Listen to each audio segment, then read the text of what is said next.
Thanks for joining us. Hang out with us at 4 on Fox 32 Chicago. See you then. Welcome inside. Good morning, football. Coming up, America's 250, but boy, what a hot one it has been and continues to be here in our area. We are still under extreme heat advisory, so we certainly hope that everyone is taking that into advisement and doing the best you can to at least get some breaks in out of the heat outside. But we thank you for at least spending a little time with us each day. We'll be here from 1 to 4 p.m. I'm your host, Anita Blanton. Let me tell you about what's coming up in this first hour that we have here together. Speaking of the sun and the heat outside, we are going to talk about new sunscreens that have just been approved. Really interesting developments here. Researchers at the Environmental Working Group are going to be talking about their 2026 sunscreens report, the health hazards linked to some sunscreen ingredients, and how sunscreens are regulated by the FDA, the Food and Drug Administration. So we look forward to speaking with Dr. Alexa Friedman about that coming up around 1:45. Super important topic, as we do have more people who are outside right now, and we are advising everyone to put on the sunscreen regularly, you know, not once at the beginning of the day and then you're hanging out at the pool or the beach for the rest of the day, but regularly throughout the day. So we need to know which ones to put on and what things to stay away from. That's a part of the education on it as well.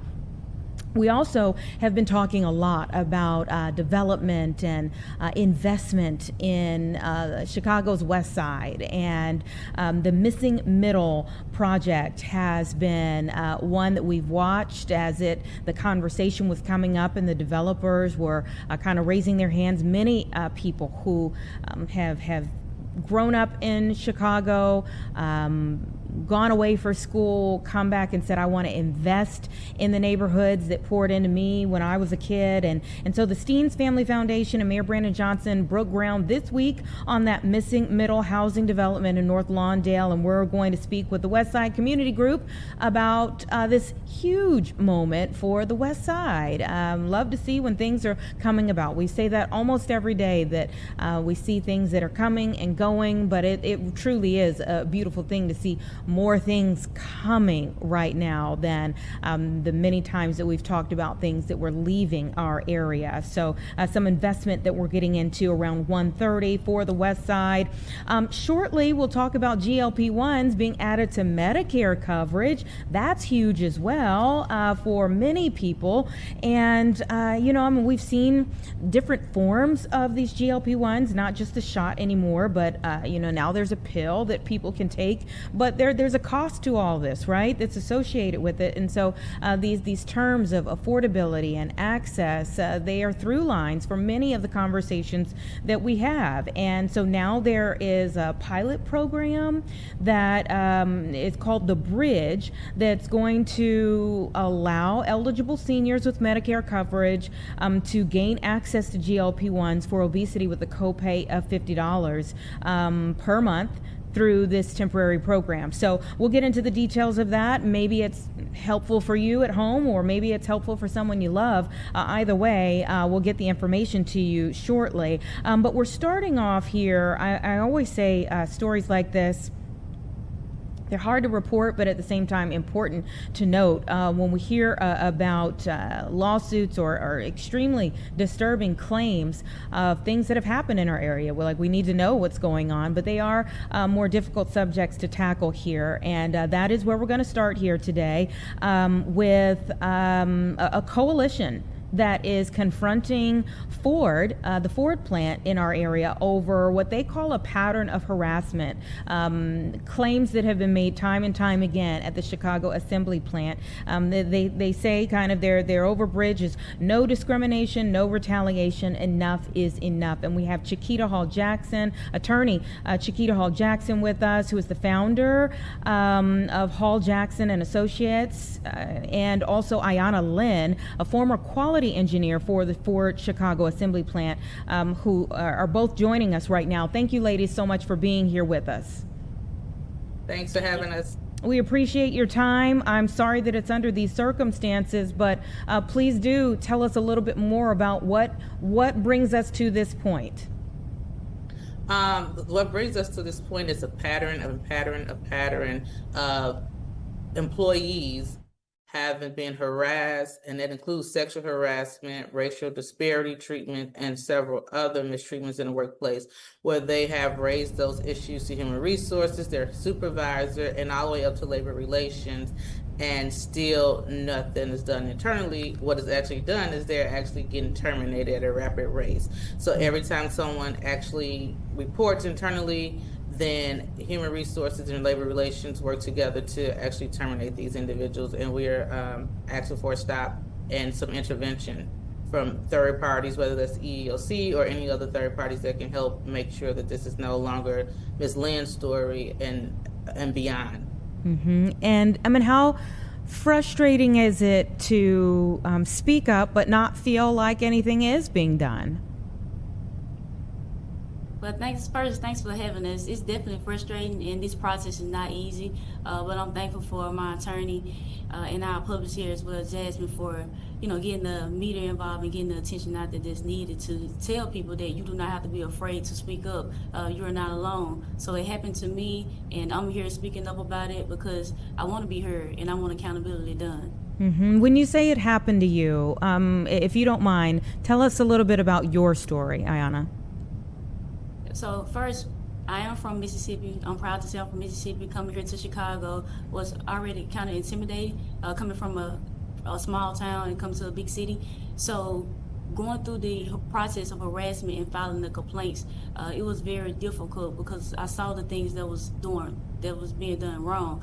So I went through the proper channels to file those complaints and claims, and it was like I was pushed out. It was like retaliation started to happen.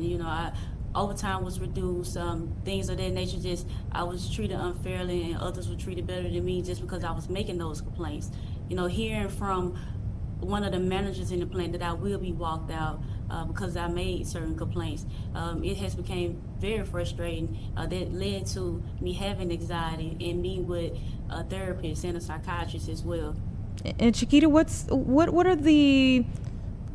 the extent of the complaints that you're hearing? What's the range of things that people are saying actually happen for them to complain? You have safety issues in the workplace that people are asking for to be addressed so they can properly do their jobs without injuring themselves and going home to their families at whole pieces. You got sexual harassment, groping, conversations that are inappropriate, text messages that are inappropriate. So those are the type of complaints that my office is receiving from various Ford employees. Mm-hmm. And so when it comes to like texts or things of that nature, that would mean that there would be some documentation of these things happening. And that's the issue. It is very much documentation, but the issue is highlights that people have gotten that comfortable in this environment that has allowed this to fester, that now there's no concern that they're actually willing to put their career on the line and type something in a text message, in the email, and various other methods to pretty much harm the next person. And that's exactly what they're doing, harming these employees as they're trying to come to the proper channels, HR, labor relations, unions, to help them advocate for themselves in the workplace, and instead they're being terminated. So you all had a press conference. How did that go? I mean, do you feel like your voices are now being heard now that it's a collective voice? We hope that our voice is being heard, especially for someone like Ayana. I feared for this for her because, one, she's a young lady. She's just starting out her career, but she does want to make an effective change and want to be the backbone for her colleagues that admire her and understood her work ethic, just as she admired her colleagues, and she believed that they all believe and should have a fair shake. And so with that, the press conference went well. We're hoping that it does make an effective change, not just in Chicago, but in all assembly plants across. Have you gotten any type of response from the Ford plant or from managers there? Not directly from Ford. I have spoken with their attorneys in response to a lawsuit I filed, but there has not been done internally to help these workers. Mm-hmm. We was hoping that, I was really hoping as an attorney that my client would have received some kind of text messages or phone calls and saying that certain key players was removed. There have been more training, anything, and we have yet to hear that. And so, what are you hoping happens, and what are you expecting in terms of a timeline here? We're really hoping that, one, my thing is what I want to see as an attorney and a civil rights attorney in this space. I want to see not just a dollar amount, but more an eternal effective change, because people don't understand. People go to school to get educations. They are high in debt for student loans, and they have dream careers. And this young lady was leaving her dream career. How many people this young, Black female, as an engineer? She worked very hard for her degrees, and ultimately she was willing to relocate from Mississippi to Chicago to live that career dream. And unfortunately, it's shattered because of things like this. Instead of people protecting their employees, they're harming them more, and it ultimately impacts her career going down the line. And so when you file, is there any expectation that, let's say, this is a 60-day notice, that we should receive some type of response back from them in this time, or anything like that that says when a next step will happen? Yeah, so when we did file our complaint, Ford attorneys really reached out to me immediately and asked could they execute a waiver service. So instead of us actually hand delivering the complaint in a summons with them, they waived it. So that opened the door for 60 days for them to respond. They did file a response. They did I believe a partial motion to dismiss, acknowledging that some of her claims, at least on the face of the complaint, are okay to move forward, but certain claims they argue should be released and thrown out by the court. And the court came back yesterday, giving us 4 weeks from yesterday to respond to that motion to dismiss, and asking that the parties engage in good faith settlement discussions. Okay, well, please keep us updated on things from here as it pertains to the suit. Ayanna, how does this experience make you look at work moving forward? That's a great question. So going forward, looking at work, I'm still highly motivated thanks to my psychiatrist. So I just keep along those lines, meeting with my therapist, so I can continue to stay motivated, continue to want to work. And I would say this, I'm highly motivated to see people do better. So that's one reason why I want to get back into the workforce, because I love working with people. Well, thank you both so much for taking time out of your what's been a busy day to chat with us about what's going on. And as I said, please continue to let us know how things progress from here. Thank you for having us, and I appreciate you shining a light on this issue. Certainly. That's what we're here for. Take care. Have a good day. Have a great one. It's 1:13, everyone, and we are looking for response from the Ford plant just to make sure we're hearing exactly how they're seeing things as well. But important to hear from all sides when it comes to situations like this.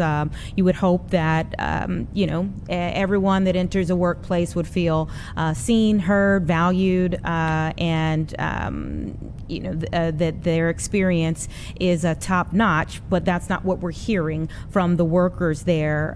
We'll continue to work to get a response from the Ford plant as to what they feel is going on. So let's take a quick break, 2 minutes before we get into our next discussion here.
All right, welcome back, everyone. 1:16 right now, and we've got to find out more information about this new pilot program called The Bridge.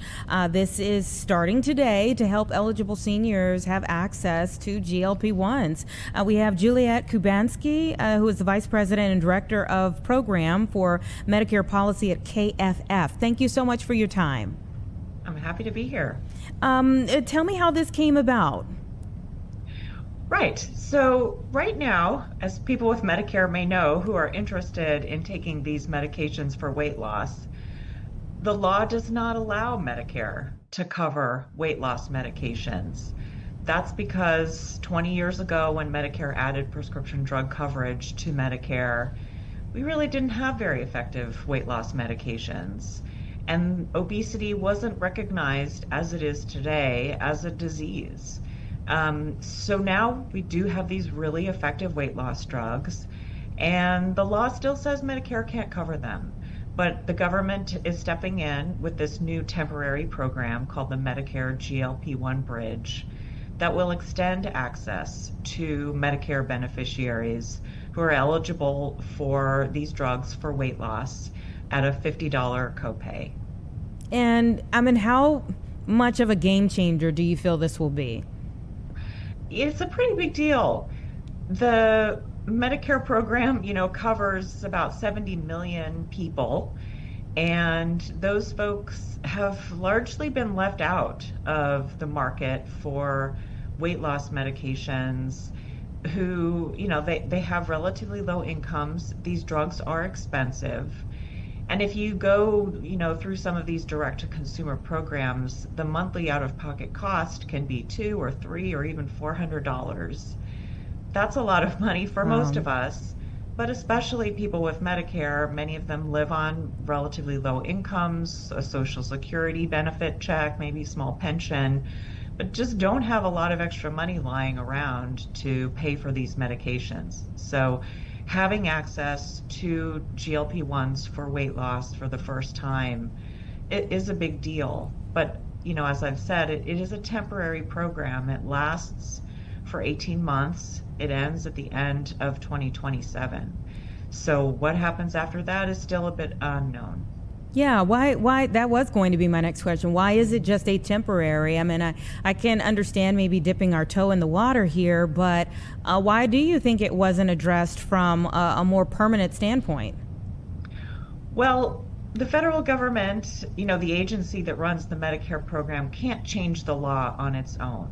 It does have the ability to create this kind of temporary program, but it can't change the law. That needs Congress. There is bipartisan legislation that would lift this prohibition and allow Medicare to cover GLP-1s and medications for weight loss, but that law hasn't been enacted yet. I think a large part of the reason why is because of the concern about the added cost to the federal government.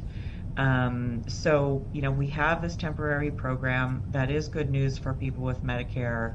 And one assumes that, kind of behind the scenes, while this temporary program is being implemented, the government will be, looking at options for ways to extend this program. But they can't do it permanently without Congress changing the law. Mm-hmm. And I'm sure, KFF is a leading health policy organization. So I'm sure you all have looked into, it's not just about obesity when it comes to GLP-1s, but there's so many other, impacts that this could have on a person's life other than just weight loss.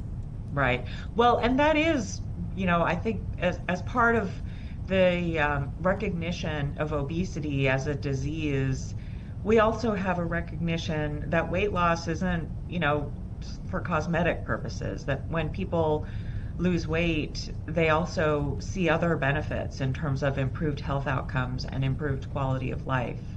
And that, I think, is a primary motivation behind this temporary program, a recognition that weight loss really does confer important benefits for people's health status.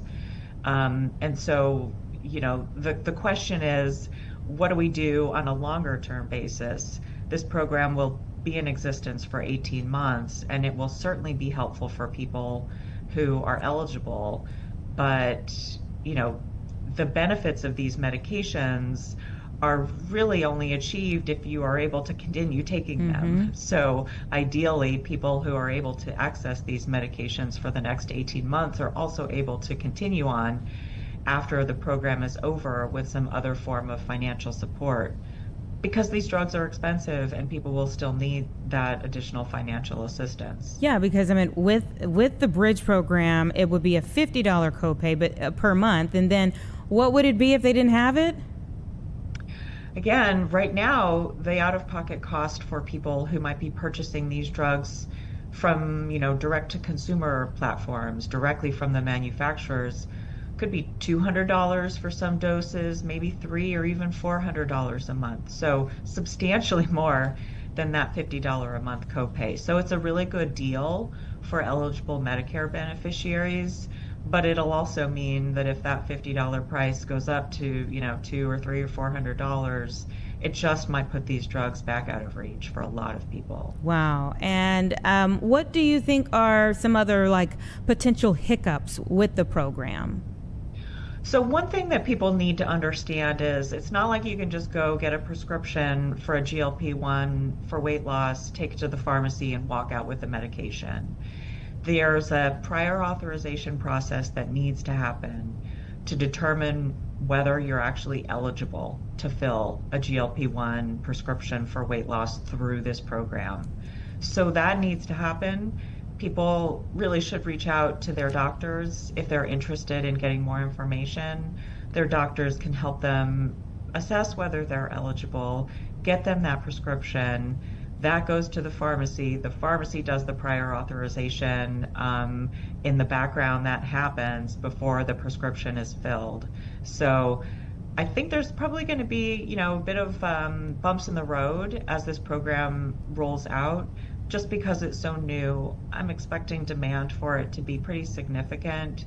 So people just need to have a little bit of patience while they work their way into this program and through the prior authorization process. And when you see developments like this, what do you think is like the next big horizon? Well, you know, these drugs have been transformative as weight loss medications for so many people, and they're being tested for so many other things. So I think we are really just beginning to understand the impact of these medications on other diseases and health conditions besides weight loss. So really, that's, I think, the uses for these drugs could expand even further beyond weight loss. And you know, at that point, I think we're going to really have to have difficult conversations about the cost of these drugs and how we pay for them. Over time, I think the good news is that eventually we'll have generic medications coming to market, so they'll be less expensive than the brand name drugs that we have available now. That'll help bring the price down.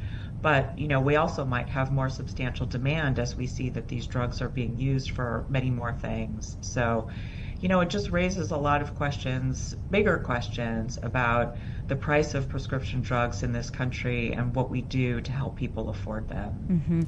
And I mean, as we are seeing that GLP-1s, you know, could be used for many different types of things, and the studies continue, as you were speaking of there, are we also seeing more side effects connected to them?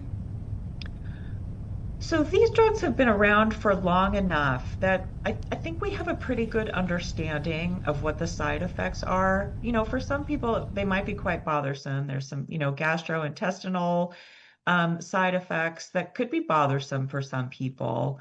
I think, you know, for the most part, they're relatively safe drugs. I think the real issue is what happens when people do lose substantial weight if they also lose muscle mass. For an older population, that could be of particular concern. Yeah. If people don't have as much strength, makes them more prone to falling, you know, that could end them up in the hospital. So those are things I think we worry about with an older population in particular. And because people on Medicare haven't had insurance coverage for these drugs from the Medicare program, I don't think we have as much experience about use of these drugs for weight loss in an older population. So that will be important to get that information over time. That's a really good point of view there. And because we're talking about Medicare, I mean, have there been, at the very least, conversations about doing something like this or extending this to Medicaid recipients? So with Medicaid, it's a bit of a different profile in terms of the insurance coverage landscape, because states do have the option to cover GLP-1s for weight loss. And our research shows that right now about 13 states do offer that coverage. Obviously, that means that most states are not currently covering these drugs for weight loss. So the challenge is really for states, there's budgets are tight, and states have been pulling back on a lot of expenses. And GLP-1s are not required to be covered. They're an optional benefit. And so a lot of states, in fact, have opted not to cover these medications. So again, it really does come back around to, we've got drugs that really do wonderful things for people, but many of them often come with really high price tags. And for states and the federal government and for private insurers, there's just a real challenge right now about, affording the high price of medications in this country. And I don't think we have an ideal solution to that, unfortunately. Yeah, that word affordability is just such a key for this year that almost every discussion kind of wraps itself back around to that. Thank you so much for your time and for sharing your expertise with us. You're welcome. Take care. You too. Everyone, it's 1:28 right now. Let me tell you about a couple of things that are trending on our website before we take a break here. Obviously, the top of our website, I've said this each day, the top of our website is dedicated to the FIFA World Cup. I mean, the madness is in full swing right now. We're in the round of 32. Things have really been heating up, not just our weather outside, but also with the World Cup. So many people watching this. So, of course, when we're always online for Chicago Live, but for throughout the day, when our shows, if you can't find them on air, they've moved online or onto Channel 50 as well here in our area of Chicagoland, as we are the home for the FIFA World Cup this year, Fox Chicago, okay? So that's right at the top of our website. Obviously, a lot of people are also looking for the extreme heat conditions and more information about that. That's at the top of our website as well. Super important that you know the conditions that you're going out into and for how long they're going to be sticking around. We'll have one of our meteorologists, likely JD Rudd, who will come up in the 3 o'clock hour to give us more details about that. But another one here is the new laws going into effect starting today here in Illinois. Several new laws that take effect July 1st, covering everything from e-bikes.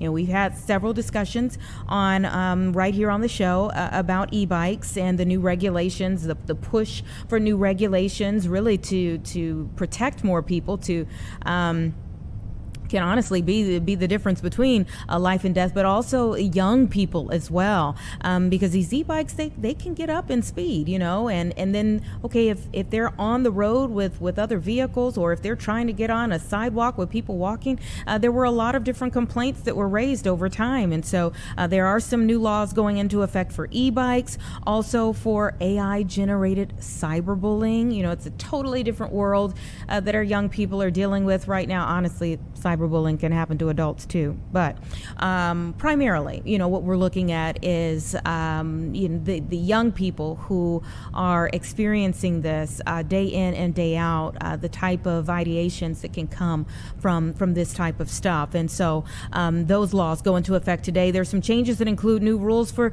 senior driver tests. All right, that's going from, I believe it's 79 years old was the old law. And a lot of people are like, I know a lot of 79-year-olds that aren't at the point of giving up their license or the keys just yet. So they moved it up. And I think the new number is 87, if I'm not mistaken, 87 years old. And I want to make sure to point out that family members, because at any stage, along the journey. Sometimes somebody may feel like they are cognizant enough to be able to be on the road, but their loved ones, their relatives are spotting some things that say otherwise. So the new law does cover that family members can reach out and notify the DMV that maybe a different direction needs to be taken. So that is covered in the law as well. They also have launched some new laws regarding the Department of Early Childhood. This is new for the state, and so that's helping our babies get a better start in life. We saw some delays in the increase to the state's gas tax. That's going to be until January 2027 that we'll see that. But again, there are several new laws that go into effect, and we've broken them down. The e-bike regulations, AI cyberbullying, and in fact, we have a video here on our website of our colleague Anthony Ponce speaking with State Representative Janet Yang Rohr, who's been here with us on Chicago Live many times, as she's walking our audience through what this new cyberbullying protection will mean for our area as they expand this. Also, the test for older drivers here, that came from House Bill 1226, and the new Department of Early Childhood. The right to die law also. This one was very controversial, but lawmakers did approve Senate Bill 1950. It's known as Deb's Law. Deb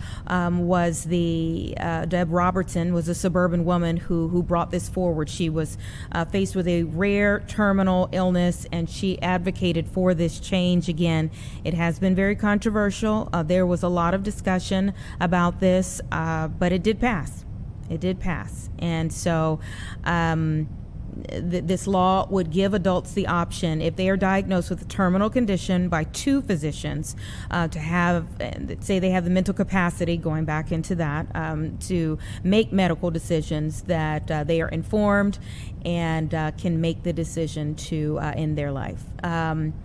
Also, again, the no gas tax increase, that's here on our website. So all of that is broken down for you on our website. Plenty to read through. Take your time and get up to date on the things that are happening in our state starting today. It is 1:33 though, and we're watching a press conference on the East Coast. This is in New York City with Homeland Security Secretary Mark Wayne Mullen, and he's been talking about some things that are coming from the One Big Beautiful Bill that affect the Coast Guard. It just wrapped up, but they were talking just about new things going to effect when we're talking about all of these things that are rolling out, new things that are happening going into the summer months. So he was speaking about President Trump's One Big Beautiful Bill and the effects for the United States Coast Guard there. We're going to take a 2-minute break, and then we'll get into our next discussion about one other thing that's just starting to happen, and this is new development on the west side here in Chicago.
Welcome back. 1:36 now, and we have definitely had conversations about the missing middle.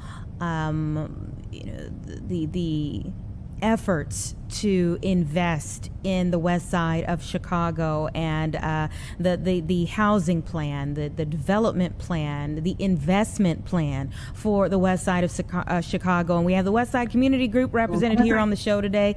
Jasmine Shaw, who is here as the Steens Family Foundation, and Mayor Brandon Johnson this week broke ground on the missing middle housing development in North Lawndale. Thank you so much for being here. Thanks so much for having me. And good to see you again. Yes. Nice to see you again. It's always a pleasure. Yeah, super excited to get to this point. The last time I spoke to you, you kind of mentioned the fact that you went away to school. Was it Spelman? I always have to represent my blue. The blue gave it away to me. I'm like, I think it was Spelman. You grew up here, went off to Spelman, but you wanted to come back home to invest in your community. So tell me what this week means to you. Oh man, this week is a full circle moment. As you mentioned, I get to come back and pay it forward. It's truly a privilege to help build a neighborhood that built me. So I definitely don't take it for granted.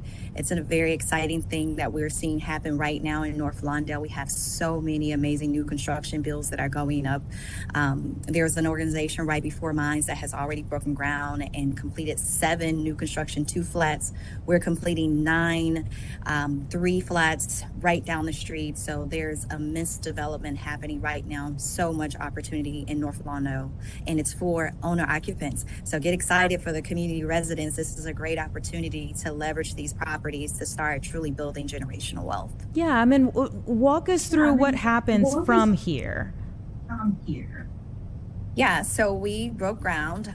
We started construction about a month ago, and it's a multi-phase project. So we are building 9 total buildings. So as you can imagine, it's, we're not doing it all at one time, essentially. So it's somewhat of a phase process. So yesterday we were able to break ground on our next phase of buildings, which we're truly excited to get started on. And right now our timeline, as we're starting construction, as we have buildings already in the pipeline and we're starting construction on the newest buildings in the pipeline, you guys will see these buildings come online before the end of summer. So it's really exciting. That's to be expected. Come September, October, you guys will see these buildings up, completed, and ready to be for sale. What response are you already getting from people in the community? Yeah, everybody's excited. One of the things that I take true pride in is really bringing forth a nice quality product. So our buildings look very beautiful. I don't know if you can see it behind me. So this is a product that you would typically see on North Side, much nicer neighborhoods in North Lawndale. But I wanted to make sure that the product that I build, and because of the resources that we received from organizations such as the Steens Family Foundation and the immense support from the grant funds from the city of Chicago, I wanted to make sure I do good with the proceeds that they were giving me. And so my architect, Hannah Architects, we've done a great job at really truly designing an efficient build that's still very much so cost effective, and it's aesthetically pleasing. One of the beautiful things about our designs as well, and I'm pretty sure you guys will display some of the renderings, is that we have rooftop decks on every one of our designs. One of the most amazing things about the West Side, and particularly North Lawndale close to Ogden Avenue, is that we have some of the best views of the skyline, the Chicago skyline. So these residents, the folks that will actually purchase these property, will be able to see that all the time. Wow, I can't wait to hear more about people checking out those views in time. What does this do fundamentally to shift things in North Lawndale? Absolutely. I think it's very important. Another reason why we chose to build a 3 flat is one of the easiest ways for even the average buyer to really get in the game of real estate, using what us investors call house hacking. So they can literally purchase a property, our properties, live in one, and leverage the rental income from the other 2 units to qualify.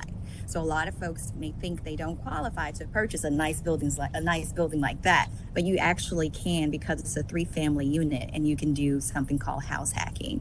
So that's one of the things that we're really focused on, and what's really important for us is educating the end buyer, the owner occupants, that yes, you can do this. This is how you can do it. There are grants, there's resources, and it's possible. It's possible. Mm-hmm. Even when a plan sounds like it's going to bring wonderful things to the neighborhood, and I give the Obama Presidential Center, for example, when the plan seems like this is going to be monumental, a huge opportunity for the community, you do get some pushback about, well, wait a minute, is it going to then price people out from the community? Is it going to gentrify the community? And what do you say when those types of concerns come up? Yeah, I would say that's not who I am, and that's not what I represent. We at Westside Community Group, we are from the community and for the community. And another amazing thing, the Alderwoman Monique Scott is really adamant about, as well as the city of Chicago, and making sure that we present products, and we have to exclusively sell these products to owner occupants. So our goal is not to displace. Our goal is to actually create opportunities that will help these residents, as well as any local, whether you're a current resident of North Lawndale, you want to return to North Lawndale, you're just a Chicago resident, I think it's a great opportunity and a house hacking opportunity. As we're building these, each building, building by building, it's going to increase the property value. So the person that will actually buy these properties are actually getting at a discount, and they're going to be able to build equity over the years that they are holding the property as well. So we've thought about all of these things in terms of the unit mix. We are placing 2 to 3 bedroom units in each of the apartments. So that will give the new owner a great opportunity to leverage rental income, so that it ensures that it covers the mortgage, as well as possibly have some money left over for them to increase their savings and do other things that they desire. And when you speak of property value increasing, and I've heard this from others who have looked at and started to develop there on the West Side, then there is also the flip side of higher property taxes. How do you address that when that comes up? Yeah, I think that's just the name of the game of real estate. But the good thing is, when there's increase in property taxes, that's also an indicator of increase in value, especially when there's new construction happening. So that spread that we have baked in there, because we have the grant support that allows us to sell these properties at a more affordable pricing, as well as we have some amazing pre-sale options right now, as these properties are available right now for pre-sale. For the folks that are getting in early, we'll be able to give them a greater discount on the property value that will give them an even greater spread in the built-in equity of the property. So that will help to offset some of the blow of whatever increase in property taxes that folks may be afraid of. And what are the prices looking like right now? So we're open. We're open in terms of market value, but anywhere we're going to be starting at $700,000 right now. Okay. All right. Big things for the West Side. Please continue to let us know how things are going along the way. Absolutely. We'd love to have you guys come out for a site visit. Absolutely. All right. Take care. Thank you so much. It's always a pleasure. Good to see you again. All right. 1:45, and it is good to see, especially young people who, again, born and raised right here in the city, get a great education and say, I want to use that education to better my city. And she has done that. Jasmine has done that for sure. Let's take a 2-minute break before we move on with our discussions here on the show.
147, and for sure, you have to take a lot of precautions in the type of heat that we are experiencing this week. We want everyone to be safe, but when we say like you need to be putting on sunscreen regularly, also being mindful of the ingredients in the sunscreen is very important as well. We have Alexa Friedman, Dr. Alexa Friedman, who is joining us now. She is an EWG senior scientist, and we've got to talk a little bit from the Environmental Working Group's perspective about this new sunscreen report. What's in it? What should people be keeping in their minds? Yeah, thank you for having me. So each summer, EWG puts out our guide to sunscreens. And what we do is we look at a handful of products that are on the market. This year, we looked at 2,900 products. And we cross-reference that to our, looking at the ingredients that are in them, also the type of protection that they're providing. So are they providing adequate broad spectrum protection? And this year we found that about 20% are meeting our top rated criteria. So that means that out of all the options on the market, the majority of them aren't really providing the protection that they say they do, or they're formulated with ingredients that may cause harm. Was that shocking to you? In some ways, it is surprising in that, that there are so many products that can be on the market that aren't really doing what they're saying they're doing. But the way that these products, and generally how personal care products in the United States are regulated, it might not be that surprising. There are certain protections in place when it comes to sunscreens. For example, in the US, these products are regulated as over-the-counter drugs. So there are some requirements for the ingredients that are considered active in these products. So active ingredients are the ones that are providing that protection against UV radiation. But for all of the other ingredients in the product, there are really no regulations that are looking at their safety.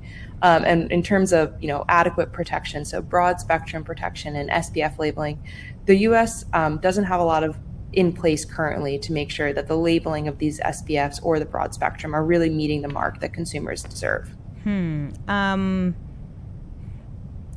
I'd say, there's a lot of there to that.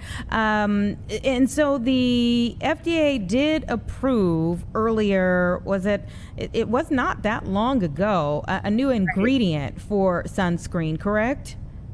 That's right. So earlier in June, I guess it's July now, last month, they approved for the first time in over 2 decades, a new ingredient to the US sunscreen monograph.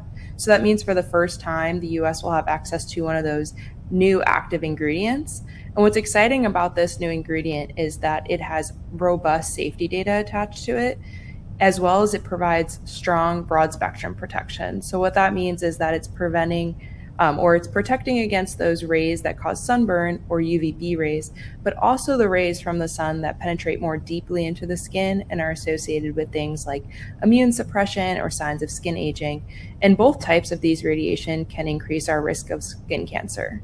So this new ingredient has, strong safety data, as well as can prevent or provide that protection from both types of UV radiation when we get outside in the sun. And so when it is approved, how quickly is it included and something that we could take advantage of? Is it something we could take advantage of this summer? We've been following closely, and it really looks like I think it will hit the market more in a bigger way in 2027. We may see some products at the end of 2026, particularly from brands that maybe have already been selling internationally, because this ingredient has been allowed in other markets since the early 2000s. So this ingredient has been used in the EU and Asian markets for a long time. But even with the addition of this ingredient to the US market last month, there will take some time to formulate products, as well as meet all of the other requirements for selling a sunscreen in the US. There's also requirements about what the label looks like. So it really will take some time to fully integrate into the market. So more likely next year, but maybe at the end of this year. And sunscreen is something, we should be thinking about year round. Maybe you're not applying as much throughout every season, but still, being outside, applying a daily SPF is recommended. Are there some, if we're still waiting on that, are there some hard and fast rules for the things that we are seeing on the shelves that say, pick this, don't pick that?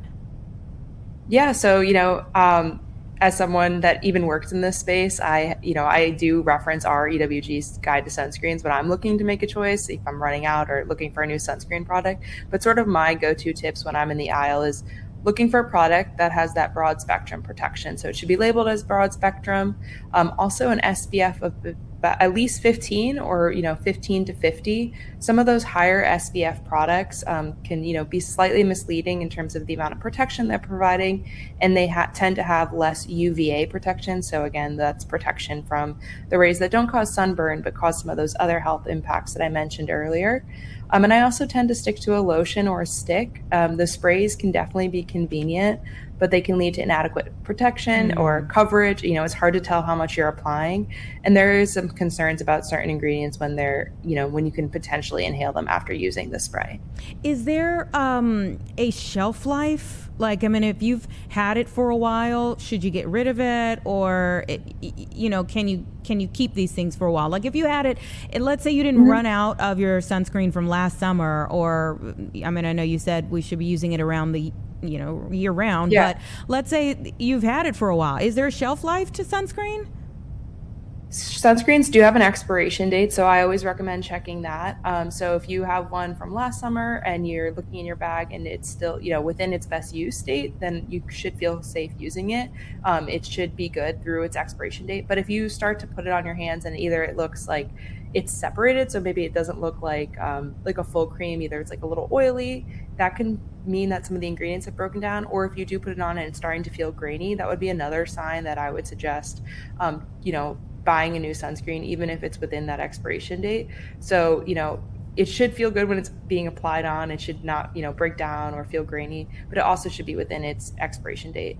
If it is past its expiration date, I do recommend using a newer sunscreen. And for people who are going to be out and about this holiday weekend, which is a lot of people, millions of people, what are some other hard and fast rules, whether it's how often you should put it on, or some other things that just, from you all's perspective, people should be doing to be safe? Right. Yeah. Sunscreen's a tool. So, if you are out in the sun, the bright sun, definitely apply your sunscreen and apply every 2 hours. Or if you're like in and out of the water, doing some sort of activity and toweling off, after any of those sort of activities as well, even if it hasn't been 2 hours.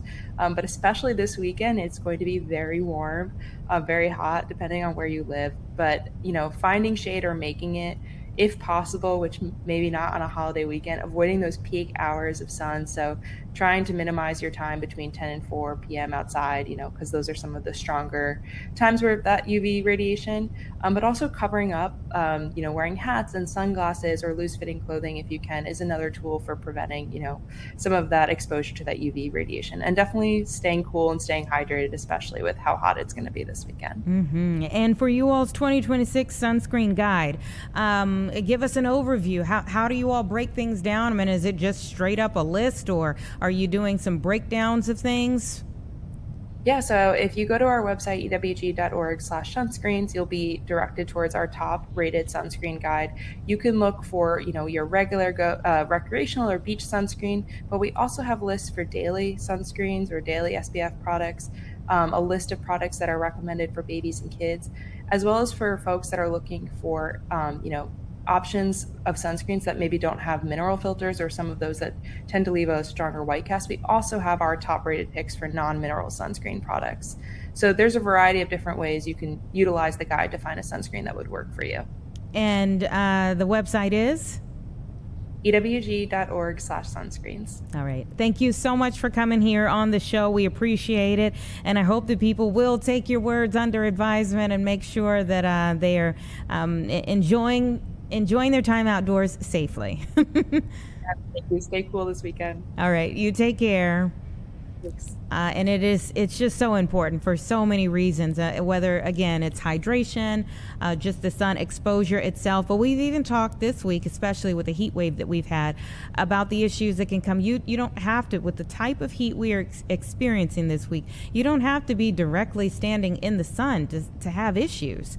This is oppressive heat that we are experiencing outside. The dew points putting it well into the 105 to 110 range in terms of a feels like. So even just the feeling of that type of heat can cause a lot of issues for people. So please don't just hear the words, but actually put them into good use in your life, whether it comes, again, to being outside, the sunscreen that you use, making sure that you're hydrated, taking advantage of the cooling centers. You eat as much as 15 or as little as 15 minutes can really be a game changer for people.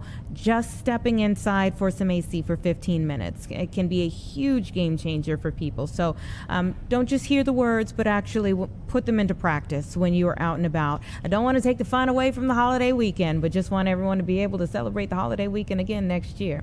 All right, let's take a 2-minute break, everyone. I'll let you know where we're going with our conversations in the second hour of our show today.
Welcome back. 2 o'clock right now, everyone. Thanks so much for staying with us here on Chicago Live. We're in our second hour now, still rolling right through our conversations for our time together today. And in this hour, super excited to speak with 3 young boxers in our area who are headed to the Junior Olympics, doing great things. We have so many talented kids in our area. So whenever we have the opportunity to put a spotlight on them, we love to be able to do that. And so I can't wait to hear their stories of glory. That's coming up around 2:45.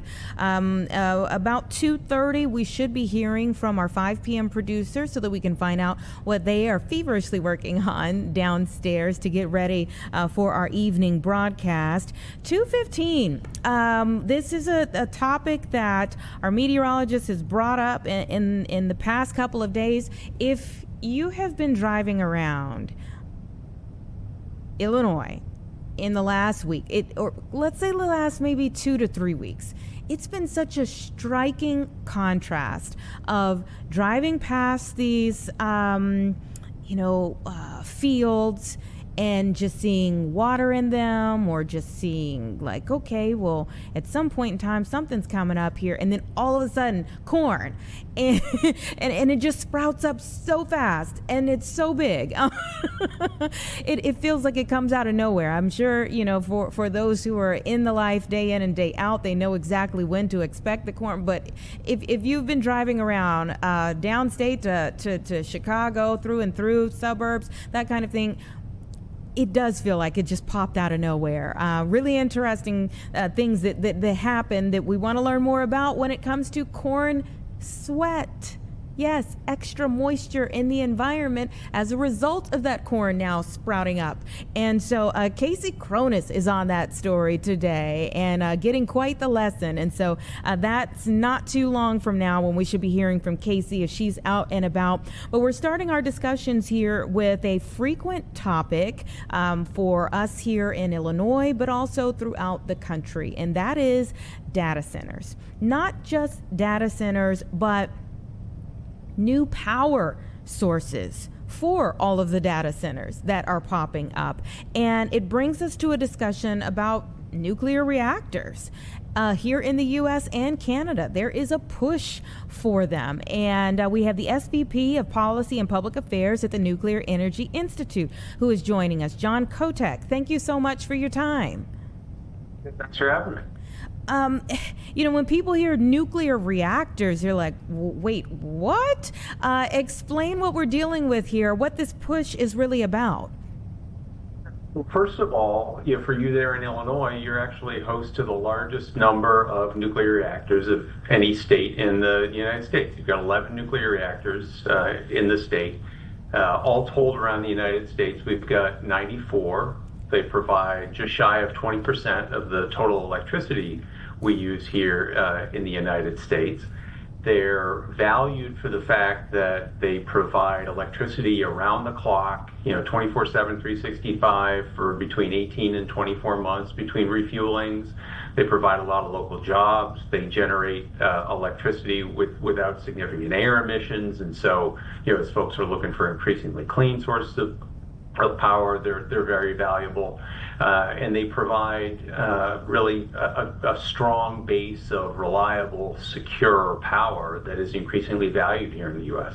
And I remember having a conversation with a young man down in Champaign, and I think even then it was like it kind of threw you for a moment to realize that they have one of these. Like, is it right in the middle of their campus?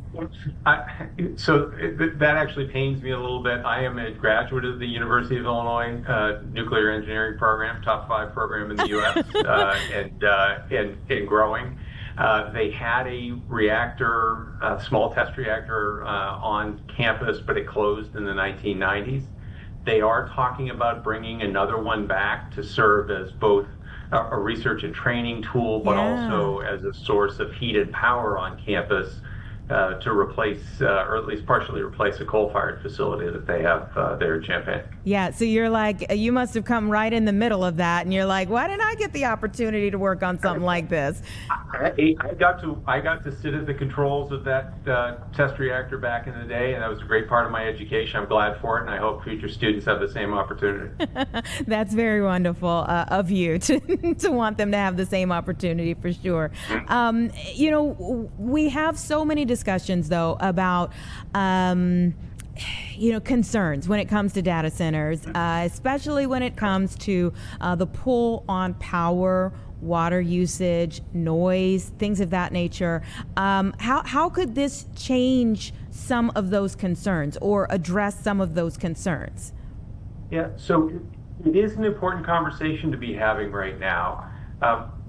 First of all, it's important to remember that the reason these data centers are part of the discussion now is multifaceted, right? We do use a lot more data storage now than we ever did historically. And so when you think about, watching something on a streaming service or storing your pictures in the cloud or something, right? Those are all applications of data centers. And so as we have more and more connected devices, more and more data being generated, you need more places to store that. But we also need these data centers because we are trying to develop advanced tools like AI and other advanced computing applications that are very compute intensive. And so we're seeing, not just in the Chicago area, but across the country, an expansion of proposals to bring these data centers online. Now, some of these can be really, really large consumers of electricity and also water for cooling purposes, although that is smaller than you might think and is something that I think future generations of the technology will have even less of an impact on. But when it comes to the power, I visited one of these facilities recently It was a couple of buildings, each the length of 4 football fields, and all told used about 150 megawatts of electricity, which is like 1/6 the output of a large nuclear power plant. Some of the larger proposals would be multiple megawatts of generation required to run them. Just by frame of reference, the city of Chicago, on average over the course of the year, uses the power output equivalent to about 4 large nuclear power plants. Wow. Some of the data center proposals that are out there now are half that size, right? So it does represent a potentially enormous growth in electricity consumption.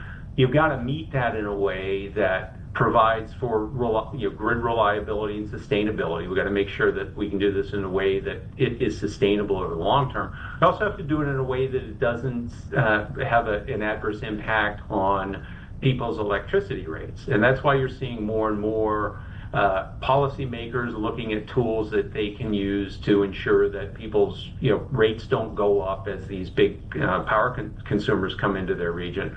You're also seeing the companies themselves recognizing that they've got a role to play. If they're going to put these big loads on our electric grid, they've got to have some skin in the game as well. So you're seeing more and more partnerships between electricity providers, big users, and policymakers trying to figure out how we meet these growing demands without causing these other impacts. Yeah, lots of conversations that are being had. I mean, even there are moratoriums to kind of hold things up to say we need to have more conversation before pushing forward. President Trump a year ago set a goal of having more reactors come about by the July 4th, 2026, America's 250th anniversary. Do you know where we sit in reaching that goal? So he set several goals, one of which was to have 3 what we call micro reactors. So these are smaller, single-digit megawatt instead of the 1,000 megawatt scale that we use on the grid. We wanted to have 3 of those reach criticality, which is an initial step towards a commercial demonstration. And 3 of them have in fact achieved that goal. There may even be a 4th one here in the next week or 2, so that's great. Those technologies are less about power to the grid, although they can be, but a lot of the near-term market for those smaller reactors is going to be things like military installations, remote communities, mining applications, and other places where you need secure, reliable power. The president also set a goal of having 10 under construction, 30. And there have been some announcements recently about steps in the direction of getting those new projects underway. In big picture, the president has set a goal of quadrupling U.S. nuclear generation by 2050. Now, interestingly, this comes on the heels of President Biden having set a goal of tripling nuclear generation in the U.S. by 2050. So nuclear is one of those rare issues that enjoy strong bipartisan support here in the D.C. area. Really? Very interesting. We like to hear about more of those. Like, oh, really? And so how quickly do you see this progressing? And do you see this, bringing more American jobs into the picture? Yeah, so 2 great questions. First, to how quickly it can progress. What's happening now is the utility companies and their big customers and others are trying to work to get the project structured for the first few of these new nuclear plants. Fortunately, in addition to what's going on at the federal level and with the utilities and the companies, several states are really leaning in to try to get the policy framework right to enable new nuclear to go forward.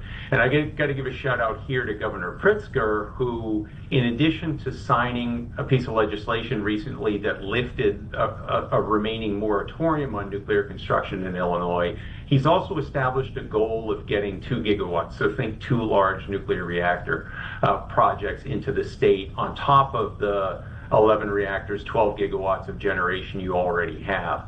Other states like New York, Texas, Tennessee, Utah, a wide variety of other states are also trying to get their policy and market frameworks right to enable new nuclear projects to be announced here, whether it's this year, next, the year after, sometime in the near term. In terms of jobs, one of the reasons why states and communities really plants is jobs that they create. Tens of thousands of people are involved in the construction of nuclear plants. In fact, the most recently constructed reactors in our state of Georgia, more than 20,000 workers went through that site over the course of construction of those reactors, and about 9,000 at peak at any given time.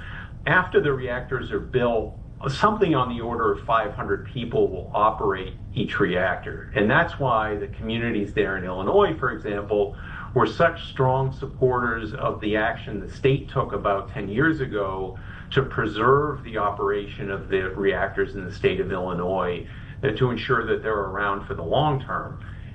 Because these reactors can really become the economic engines for the communities that host them. So much to keep in mind, so much that's really mind-boggling about where we're going with all of this.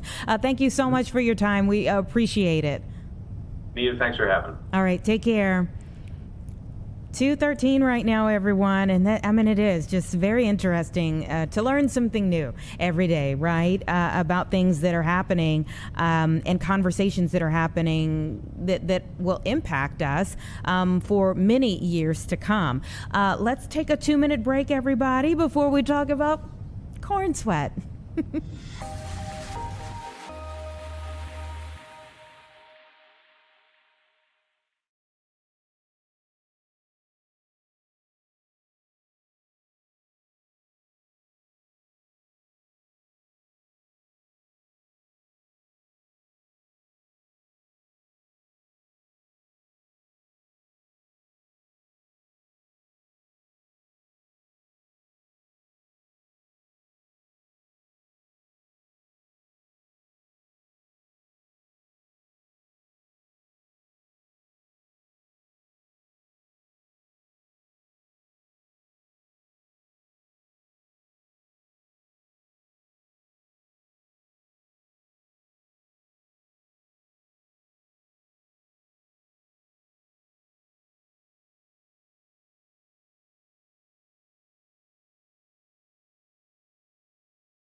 All right, welcome back, everyone. 2:17 right now. Let's talk about it.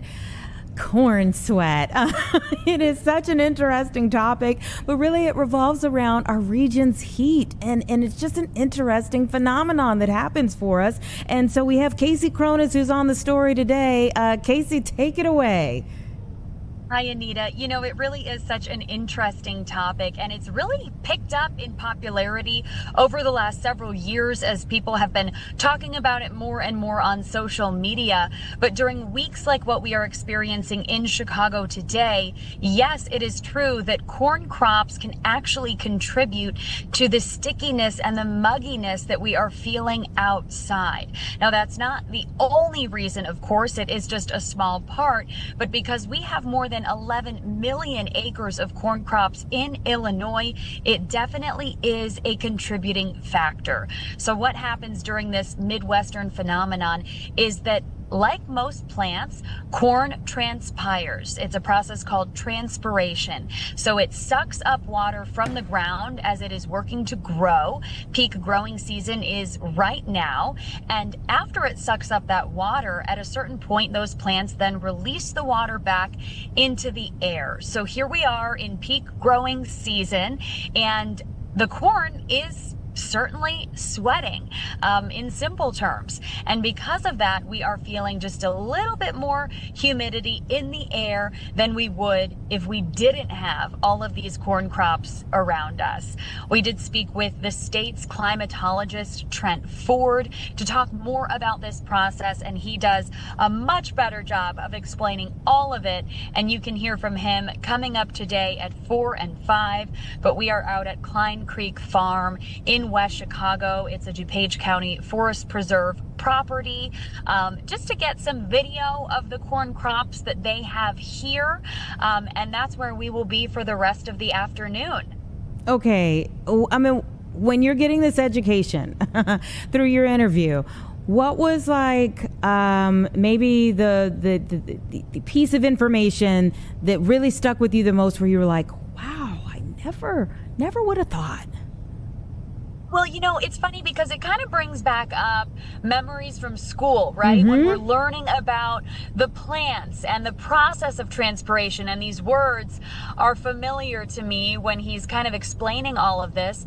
But how he explained it, which makes a whole lot of sense, is like humans sweat, plants do too. And in their leaves, they've got these little spores or holes, and that is kind of where the water is released. So plants are not too dissimilar from us when it's a very hot day and we are sweating because we're taking in a lot of fluid. Casey, we glow. We don't sweat. We glow. I'm saying. Exactly.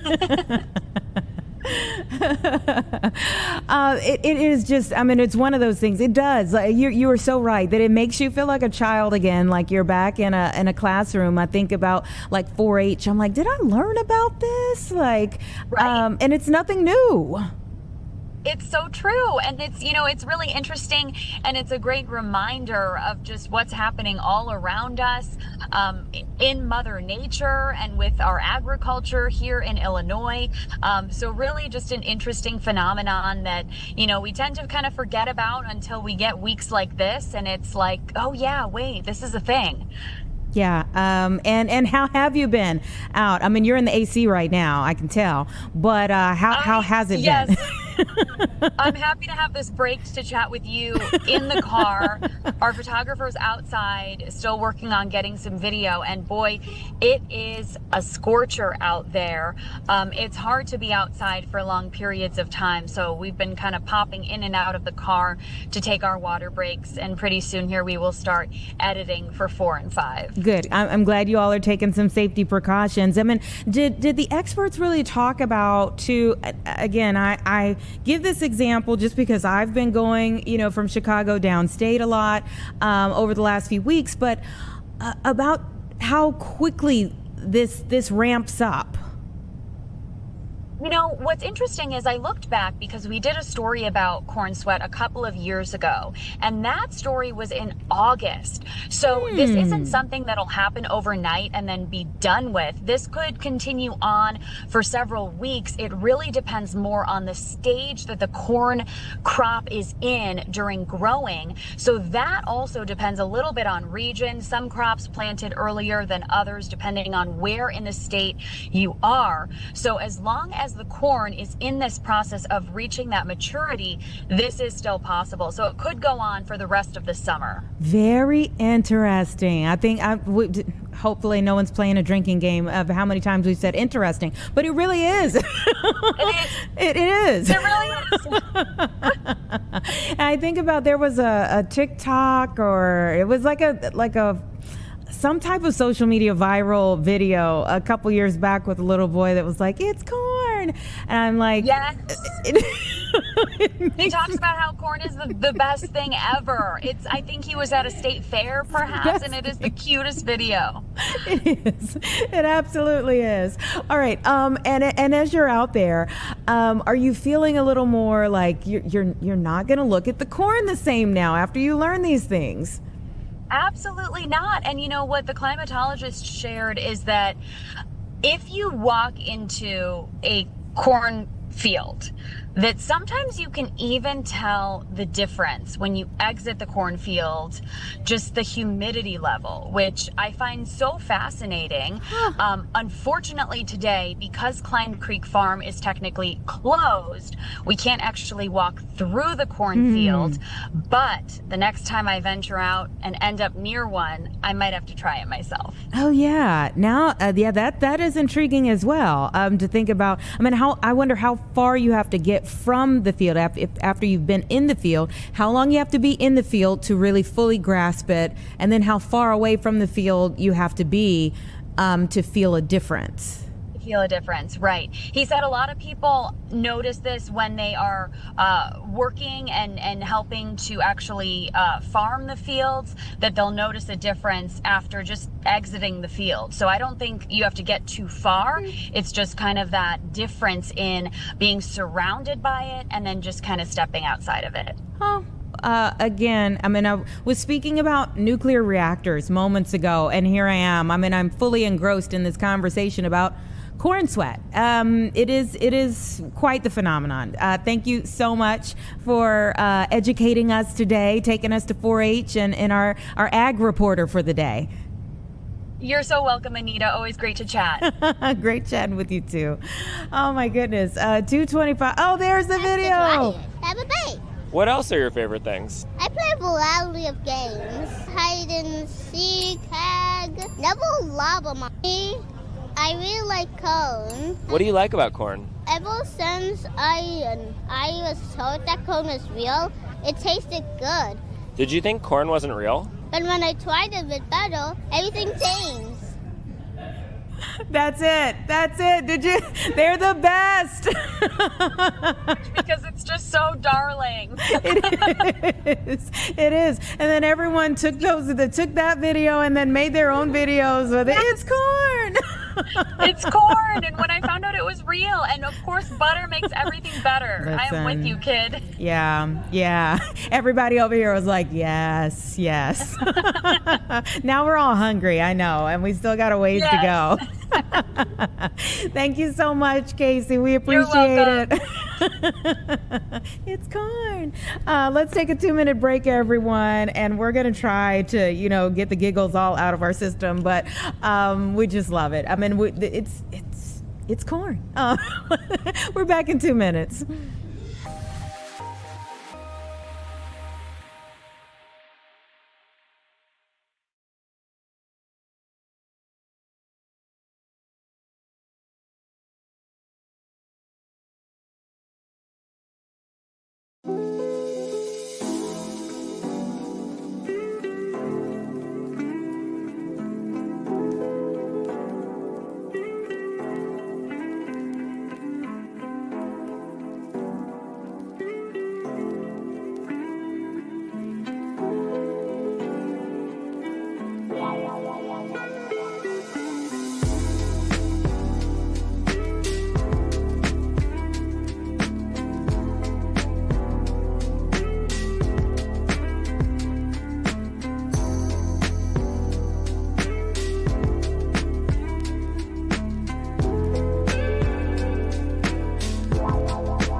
All right, welcome back. We are quickly approaching 2:30, and boy, what a wide range of conversations we have been having here on the show today. Lots of different levels of education have been had, but it's always good to learn something new every day, and we have about plenty of things today. So let's move on with our conversations and bring in our 5 p.m. producer and find out what they are working on for our later shows. Hey, Sloan.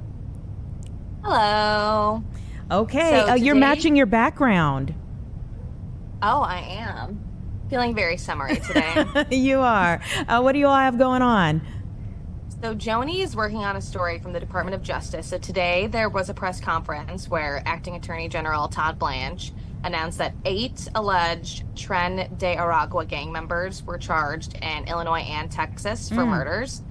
And that's a Venezuelan gang that has been here in Chicago before. And so 3 of those people who were charged were in Chicago. And so the U.S. District Attorney of Illinois, Andrew Boutros, he said in May of this year, a man was walking with some other people near a park on the south side during the day. And he did not get into the specifics of who the victim was, what time it happened, exactly what day. And so Joni is working on trying to figure all of that out right now. But what Boutros says is that the alleged gang members came up to the guy by the park, kidnapped him, threw him in a car, brought him to an apartment, tied him up, and then he was there against his will for hours. And then eventually they brought him to an abandoned building where they allegedly shot him to death. And they said he was also badly beaten. And so the day after the alleged murder happened, the officials are saying that the mother of the victim got a call from someone who was associated with the gang and said that your son's body is at the abandoned building. So she called CPD, and CPD went to go do a wellness check on the abandoned building, which is where they found the body. And so she's, trying to figure all of this out right now. It's a lot that happened. And Boutros is saying, this is just one example of how they were able to catch the people responsible for this. They're saying it's a new dawn of crime fighting in Chicago with President Trump. And so she's, trying to make sense of all that, figure out exactly who the victim was, who are the people allegedly responsible for it. So, a lot happening there. And it's a huge breakthrough for Attorney Boutros at a time when he's kind of been enthralled in a huge controversy with several big cases getting thrown out or charges getting dismissed against people because of, the Broadview 6 case. And he was asked about that today, and we were just talking about it in the meeting. And I cannot remember specifically what he said to it, but he was asked about that case because, as you said, it's been, ongoing, and so many things have been changing with it. And so Joni's going to, include that in her story as well. Yeah, that has been quite the case that continues to follow him in terms of other cases that have been impacted by what took place during that. So, I'm very interested to hear what he had to say about that and how this will hold up, because this is huge. And I feel horrible for the mother of this man who got that gosh awful phone call that no one would ever want, and you would just hope that if this person is handling your case that they're going to be able to handle it and see it through. Yeah, and you would think if they have this big press conference with the Department of Justice that they feel confident that they have the right people and have enough to carry this case forward. So we'll see how that plays out. And then we have Brett, who is staying on top of the extreme heat. If you've stepped outside, it's horrible out there. And it's so bad that ComEd is saying that parts of Chicago, the grid is at a critical level. And so they're asking people to cut down on any electricity that they're using. So that means they want you to raise your thermostat a little bit. They don't want it to be hot in your house, but raise it a little bit. Close your windows, put your shades and blinds down, unplug any lights that you're not using, any electronics. And they're also asking people to put off running any of your appliances like a dishwasher, a washing machine, or a dryer until later in the evening. And so they're saying basically until 8 p.m., that's when the demand is highest and it's under the greatest strain. And so they're, trying to prevent these power outages. So Brett is out there. And so the areas where they're saying that the grid is super strained is Berwyn, Cicero, North Riverside, Stickney, Park, Oak Park, Forest Park, Maywood, and then Little Village, North Lawndale, Douglas Park, Garfield Park, and the Austin neighborhood. And so he's going around, trying to figure out, you want your AC down super low, obviously, when it's so hot out, but at the risk of, okay, if I turn my AC down super low now and then everyone's power goes out, now it's even worse. Yeah, I mean, listen, I am not one to judge. I like it freezing cold around me, but I also understand the strain on the grid. So some of these things could just help for like the time period that we are at work, for instance, if we made a change. And I know, again, I'm not one to judge. A lot of us want to walk into cold homes, but if we are trying to help for the greater good, some of these things, are a matter of sacrifice when we're not even in our homes. Yeah, and it's kind of similar to when there's flooding concerns in Chicago and they're telling you, don't flush your toilet, don't take showers, don't do laundry. And so it's kind of similar to that, just on the other end of heat and not rain. Yeah.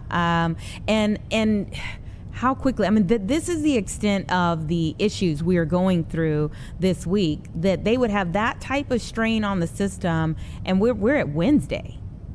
Clearly last week wasn't an issue. So that speaks to how extreme things have been this week, that 3 days in, we're at this point. Yeah, and, comments as they have crews out there, trying to make sure everything's okay. But, it's not fun for them. They have to be out in the heat working, with all of their gear on. And so, yeah, it's interesting to see how, if there is going to be a massive power outage, that would be awful. And so will this really help if people, and they are asking businesses and, big places like that to do it too, because, they might have more of an impact than just someone in their apartment. Yeah. And so, yeah, that'll be interesting to see. Yeah. And we're actually speaking with a power customer for base power in the 3 o'clock hour, because that was another, quite the development a couple of weeks ago when we had Zach Dell, who is the CEO for this base power company based out of Texas, that's starting to move into Chicagoland to be a competitor to ComEd and to lower people's costs, they say. And so we're actually going to be speaking with one of their customers who's already been an early convert, if you will, to find out, well, did it actually create change in their household?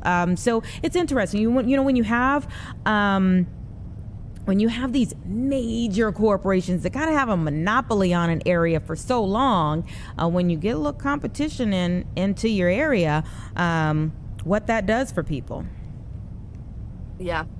And then I have across America. Just a couple stories I'll tell you about. So this one is pretty wild. So a woman in Georgia on May 6th, she was in the parking lot of a church and she was struck by lightning. And so the lightning hit a tree and then it broke into pieces, hit her car, and then she was hit and she went into cardiac arrest. And a police officer came and then they gave her CPR, and then firefighters came. They used a defibrillator to revive her.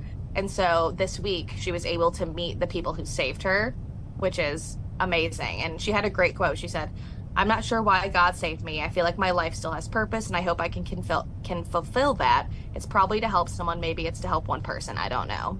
Oh, wow. And so, yeah, that's a great, being struck by lightning is crazy, and then surviving from it is amazing.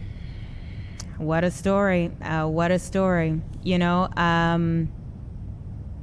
A unique story, and you take moments like that in your life where you're thinking, like, you've got to be here for a greater purpose. Your purpose has not been met. The fact that something like that happens and you are still here to tell the story. Yes, it's crazy. And then another crazy story in Florida. So a 13-year-old dog named Apollo had run away from home in April and somehow ended up 1,000 miles away in New York. And so he's back home, which is the good news. And it's still kind of a mystery how he got that far away.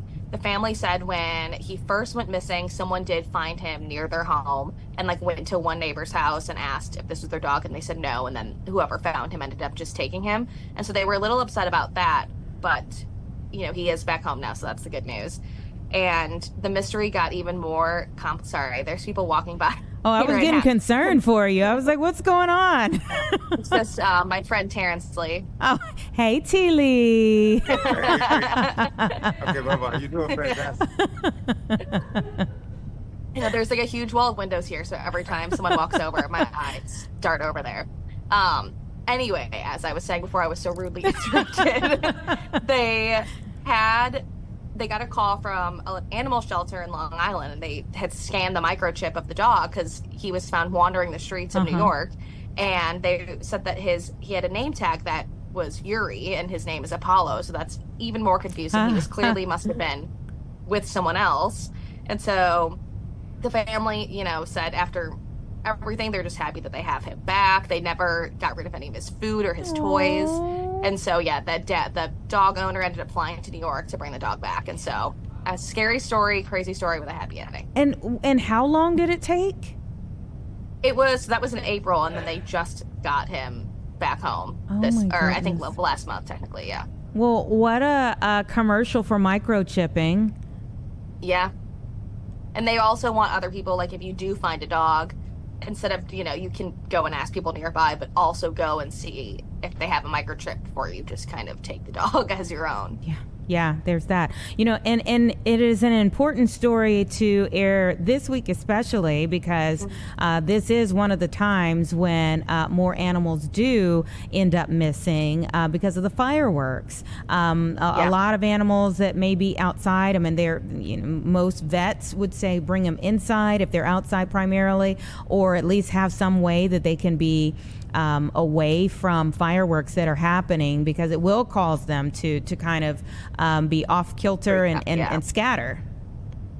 Yeah, definitely. So yeah, even more of a reason, you know, for microchips, especially like you said with the fireworks. Absolutely. Thank you so much. We appreciate it, Sloan. Thank you. We will see you, your work, and T. Lee very soon. Yes. All right. Take care. Everyone is getting ready for the 4 and 5 p.m. newscast, and those are just a few of the things that they are working on that you can look forward to when they get going. We are looking forward to a great discussion with not one or two, but 3 young stars in our area who are in the Junior Olympics. We're so proud of them and can't wait to introduce you to them as we get to know a little bit more about their journey as well. That's coming up in just a few moments, everybody, right here on Chicago Live. Give us a few minutes and we'll be back.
Welcome back, everyone. Just about 2:45, and we're just so delighted to be able to highlight young talent in our area, like the names that you need to, remember, because you're going to hear them again many years to come. We have Marquise Wilson, Rayshawn Houston, and Kentrell Houston, who are joining us now as they are going to be in the Junior Olympics, have been in the Junior Olympics, and look at all of that bling. Hi, gentlemen. Hi. Oh, man, you got to tell us about what are, now, if we have a little time, okay, walk us through the hardware that you're wearing. This is all of our medals and achievements that we won during the years of us competing in boxing and all of our national tournaments. These are my hardwares from 2025 to 2026. These are all mine from 2021 to 2026. 2021 to 2026. You all cover a lot of time there. Tell me what you love about boxing.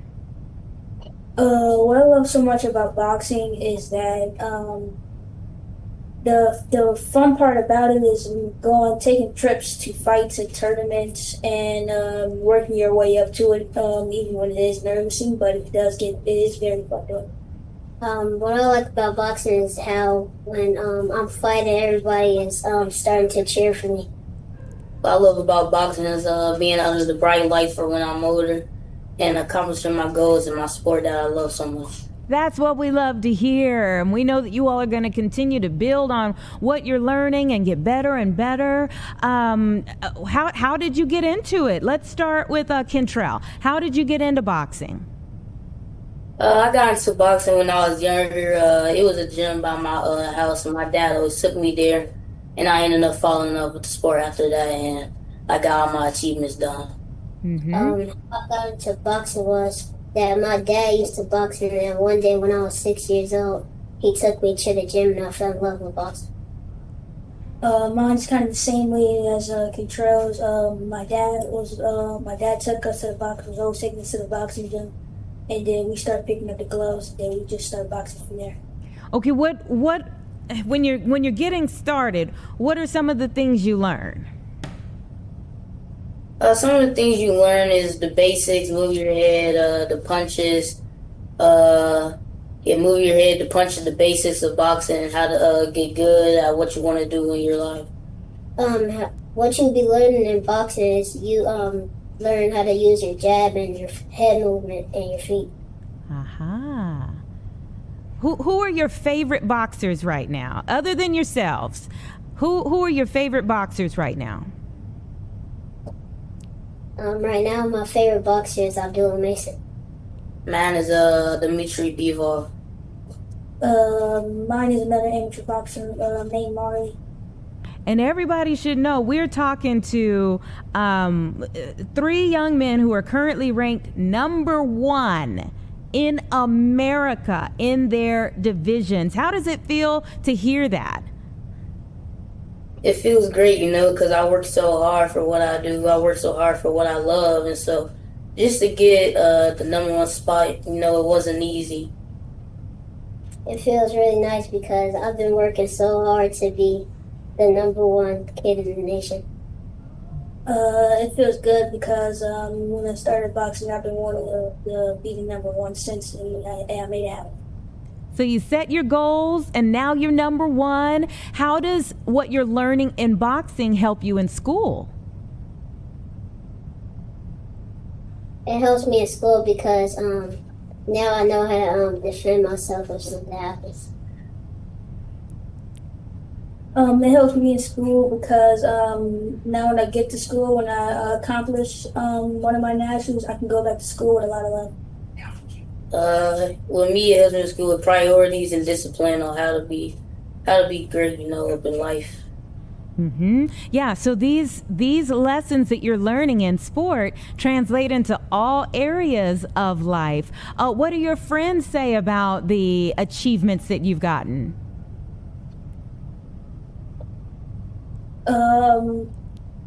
Mainly more like good job and when the next one's gonna come.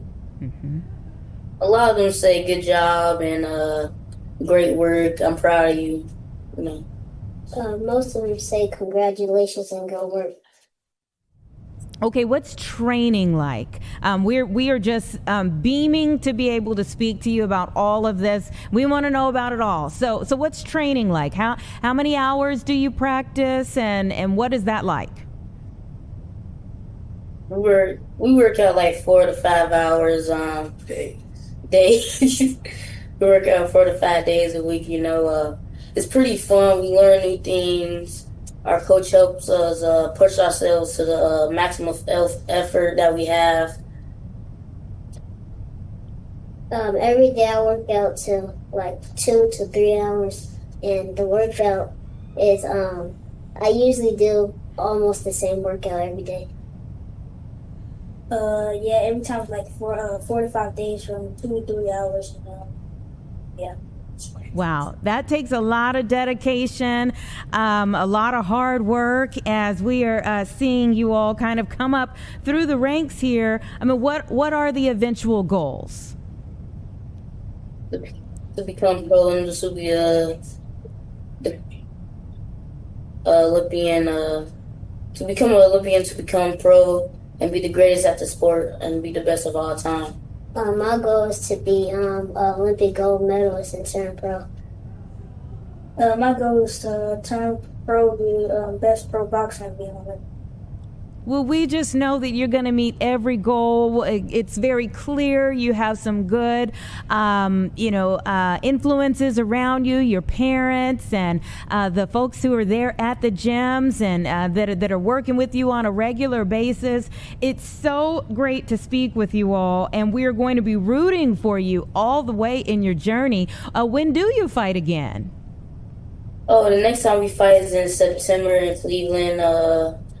September 26th to October 3rd. We actually need some sponsors. If y'all could support our donations, can y'all come and help us and support us for everybody in Chicago so we could be the best and keep this train going? Do you have a website? Yeah, I have. We got our Instagram at Houston Bros 1629. And I have an Instagram, MJ the Terminator. Okay, yeah, I'm sure people are listening to you right now and they're saying, I want to help them out. I want them to be the greatest of all time, and I want to be a part of their success. So Houston Bros 169, was that right? 1629. 1629. Houston Bros 1629. We're just so happy for you all, and we just know that you're going to go on to do wonderful things. So it's been great speaking with you at this part in your journey. I mean, you're already number one in your divisions, but you please keep us updated as you continue to take on the world, okay? Okay. Congratulations on all your success thus far. Thank you. Thank you. You're very welcome. Enjoy the rest of your summer and your training. Okay.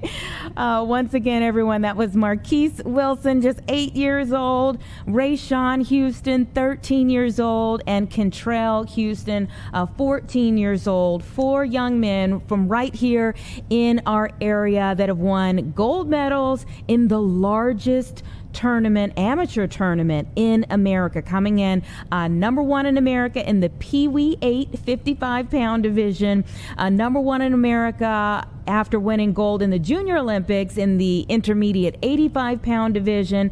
Rayshawn is a 4-time national champion, and then Kentrell, number 1 in America in the junior 90-pound division, and he too is a 4-time national champion. I mean, that's just so wonderful. And again, we have an area that is full of tremendous talent, so we want to be able to pour into that every opportunity that we get. So great being able to speak to those young men. Props to the parents that are putting them through the paces and helping them achieve their dreams, and we now are part of the cheer team. All right, let's take a 2-minute break before we're back.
All right, welcome back, everyone. 2:56 right now, and as we gear up for the 3 o'clock hour, just taking a look at fox32chicago.com and a couple of things that we have on our website. Keep in mind, it's always updated. There's plenty of information there about a range of different topics.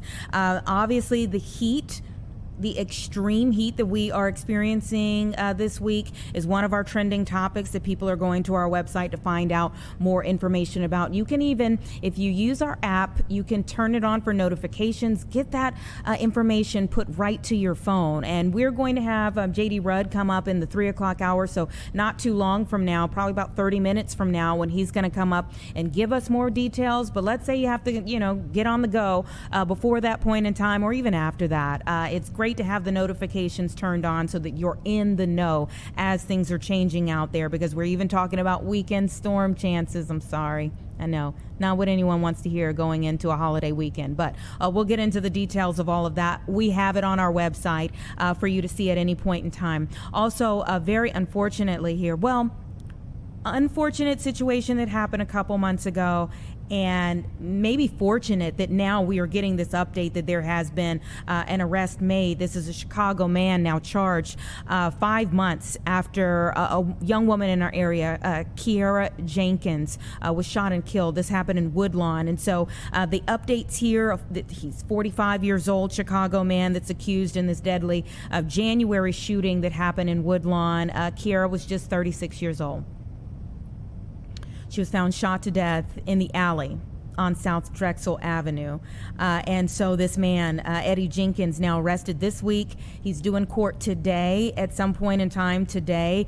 We have information about him on our website and, of course, about what led us to this point. So he is charged now with 1 felony count of first-degree murder, 1 misdemeanor count of fleeing or attempting to elude a police officer, 1 misdemeanor count of carrying a concealed firearm in a park facility, and 1 citation for no valid registration as well. Still remains unclear fully what the nature of their relationship was, if there was any connection before this happened between Eddie Jenkins and Kiara Jenkins, but he, again, is due in court today. And so typically when there is a hearing of this sort, we do get more information.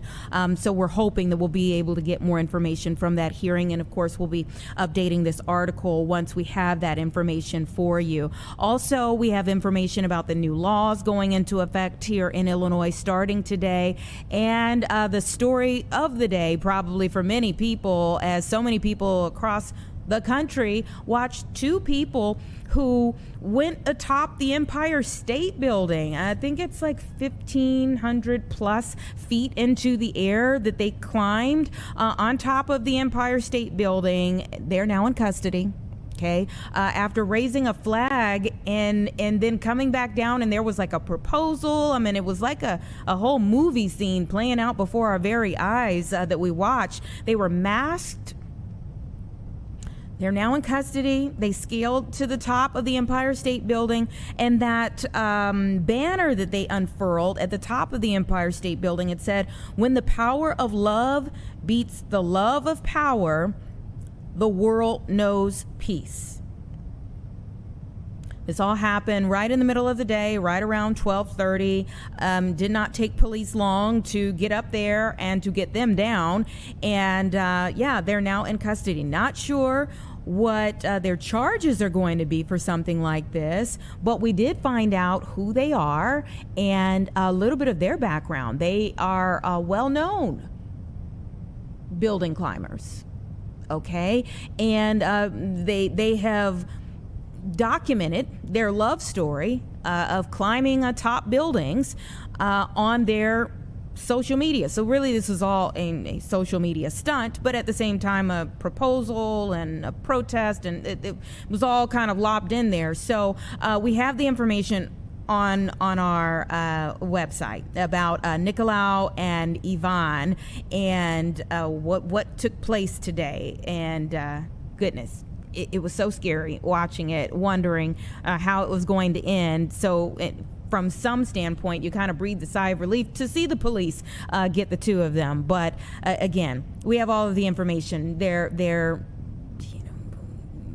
their love story and what took place today here as well. Yeah, the Empire State Building, 102 floors, 1,454 feet from the tip of its antenna. I'm sure a lot of people are like, what were you thinking? But this is their story, and the information is on our website. It's 3:01. Let's talk about what's coming up in this hour of Chicago Live, our final hour together for the day. We're going to have our very own Sammy P, who's going to be joining us. What a lively part of our new addition to our sports team he has been, and he has been doing the very most with his World Cup coverage. So he's out at recess yet again today. If you have been following Sammy P online or just following the station online, the posts from Sammy's adventures have been pretty mind-boggling. He's having the time of his life, and so we're going to be joined by Sammy P right around 3:45 as FIFA World Cup is in full swing. We're in the round of 32. Things have really been great. We're continuing to hope that the USA team goes far, and we'll see how things go. But I think it was Mexico that had the big win last night. So around 3:30, as I was saying moments ago, JD Rudd will be up here to give us more information about the weather. Maybe about 15 to 20 minutes from now, we anticipate hearing from one of the new customers of this new company called Base Power. We had the founder and the CEO of the company on our show not too long ago, Zach Dell, the son of Michael Dell from Dell Technology, and he's launched his own company about 2 to 3 years ago down in Texas that's supposed to be a rival to many large utility companies, power companies throughout the country. He spent the last couple of years really bolstering his customer base in Texas, and now he's moving it to Chicagoland. And so we're going to hear from one of those customers, especially in a week where the power grid is being strained here in our area. So we really look forward to finding out whether this new company is in fact competition for ComEd in our area and what the experience of this customer has been thus far. Right now though, we were just talking about the building climbers in our area, but miles and miles away.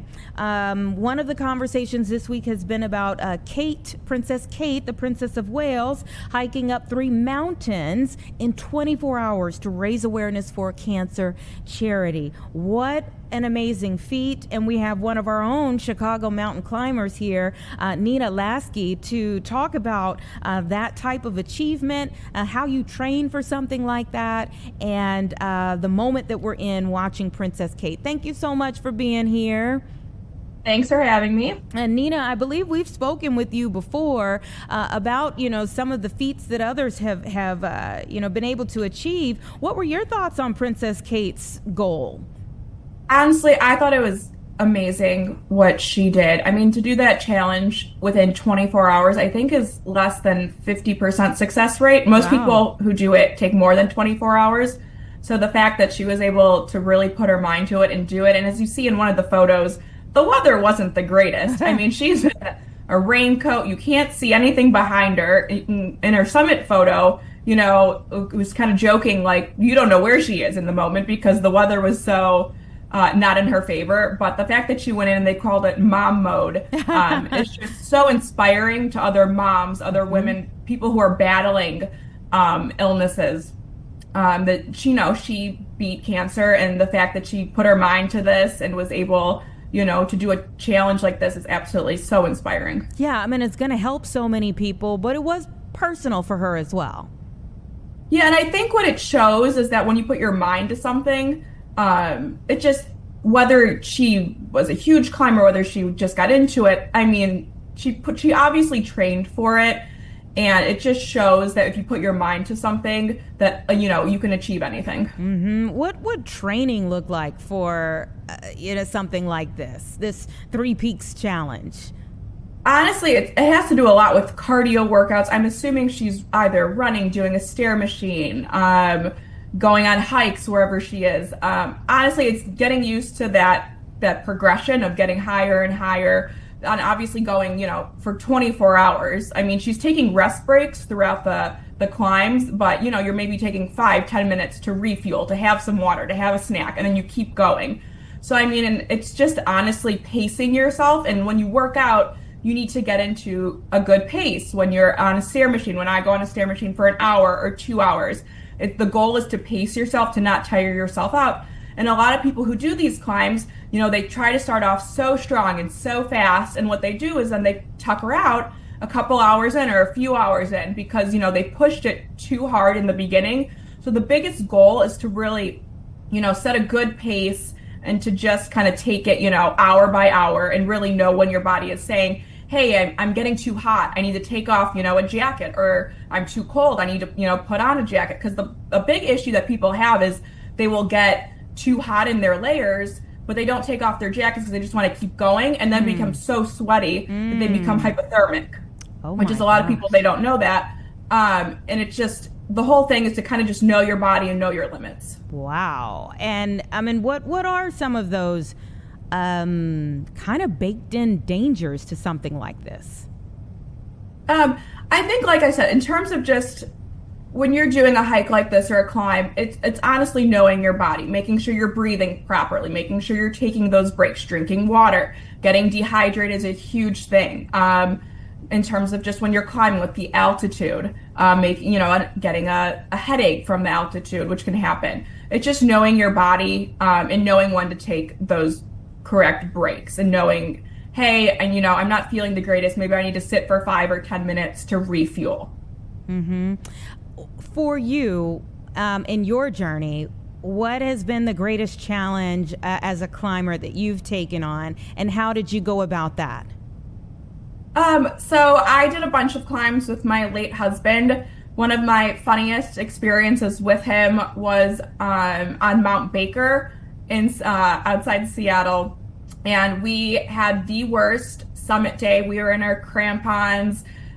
We had to cross a couple crevasses, but it was so cold and rainy that day that they were like, you have basically, 20 minutes to, we have to summit at this point. Otherwise, we're going to have to turn around because you guys will become hypothermic. Oh. So it's just, that was, one of our big things that we did together. But my late husband had also been on climbs where he had people who became snowblind, where they lost their sight and they had to get down fast because they were they were getting out. So the altitude sickness was so bad. I had a friend recently who had severe altitude sickness. I've had friends who have picked up stomach bugs on hikes in Nepal. And, once they get that stomach bug, that climb is all over for them. They've had to go to the hospital to get treated for it. So there's a lot of things that could happen in the mountains. You can be as healthy as can be, and it takes one thing to kind of throw you off course, and then your climbing journey is done. I had never heard, and I've always heard that Princess Kate is, a big advocate for health and healthy living. I'd never heard of her climbing before. Had you, or was this something like new for her? From what I've heard, maybe she did it, hikes on the side, but nothing where it was like advertised like this. And I actually read that on one of the climbs that she did for this challenge, that her brother actually joined her. So I think it meant a lot to have her family member by her side. And it seemed like she found a challenge that she really wanted to put her mind to and inspire others to do it as well. And I think just the training of it, the completing it with under 24 hours, I mean, it really shows the dedication, the determination that she had to really, complete this challenge and to, spread awareness and raise money for cancer research and helping a great cause. Yeah, and I asked that because I would wonder for you, I mean, how you built up your climbs over the years. And when did you start? What got you started? And then how did you approach? So the first climb I actually signed up for was Kilimanjaro. Whoa. In Tanzania. And I didn't know what to do exactly for training. So what I was doing is I started off on the stair machine. I started off on the treadmill. I was training, every day, working my way up. And I'm actually going to take both of my kids with me to the Dolomites in August. I'm going to hike with my 4-year-old on my back in a backpack, and then my daughter will be strapped to me in the front. Whoa. And we're going to go hiking. Okay, now how do you get ready for something like that? I mean, what are you doing? Are you carrying like a weighted vest, weights in your backpack? I have a weighted vest that I'll wear on the stair machine. I also, my son or my daughter, I will just put them in the backpack and literally just walk around town with them, just go to places with them. I've gone to the zoo, I've gone to the aquarium, and just for like 2 to 3 hours, I'm just walking around with them in the backpack. And that alone is, you're just getting used to that weight on your back. Wow. It's all amazing. We love to see it. The girl power is just, it's just a phenomenal thing. Go mommies, all of it. I love it. Yeah, no, it's totally mom mode is what they're calling it. And, if Kate can inspire, thousands of women across the country or across the world, it's a great thing to see all these women feel inspired now by her. I mean, I feel inspired by her. I saw that and I was like, you know what? Like, what's the next thing I want to do? What's the next thing I want to do with my kids? And I'm like, you know what? It's amazing what she's doing. And, I hope she keeps doing it. I hope she finds another challenge, and this isn't the end for her. I hope her journey keeps going in terms of climbing. Well, the eyes of the world are definitely upon her, and I think one of the beautiful things is that she knew that.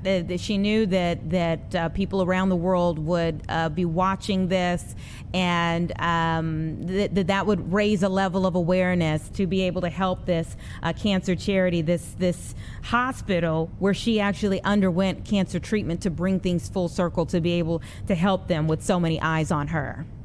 Absolutely. And like you said, it's a full circle moment for her. And I'm sure her kids are beyond inspired by her as well. And, I think this will inspire, again, tons of people around the world who are battling an illness or battling anything in life. And it just shows, if you put your mind to it, anything is possible. Yeah, and that you're stronger than you think. Thank you so much for joining us again, Nina. And let us know. It was great talking with you. Let us know when you're climbing again. I will. Talk soon. Okay. All right. Take care. Everyone, it's 3:13 right now. What an amazing feat. I mean, for both ladies, right? I mean, she said her first climb was Kilimanjaro. I'm like, what? Set your goals high, right? I mean, that might be one of the themes of the day, from the young men that we talked to who were boxers to our climbing ladies as well. Let's take a 2-minute break, and we'll be right back with our next discussion with a Base Power customer.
Okay, welcome back, everyone. 3:16 right now, and we have had several discussions today, and will continue to, even in our later shows, about the strain on the power grid here in the state of Illinois, and for sure in Chicagoland. We have seen impacts today, especially for our western suburbs, Berwyn, and many of the suburbs. There is a new competitor for ComEd in the area, and we had the founder and CEO on the show recently to hear kind of a broad spectrum of what they want to offer to people in Chicagoland.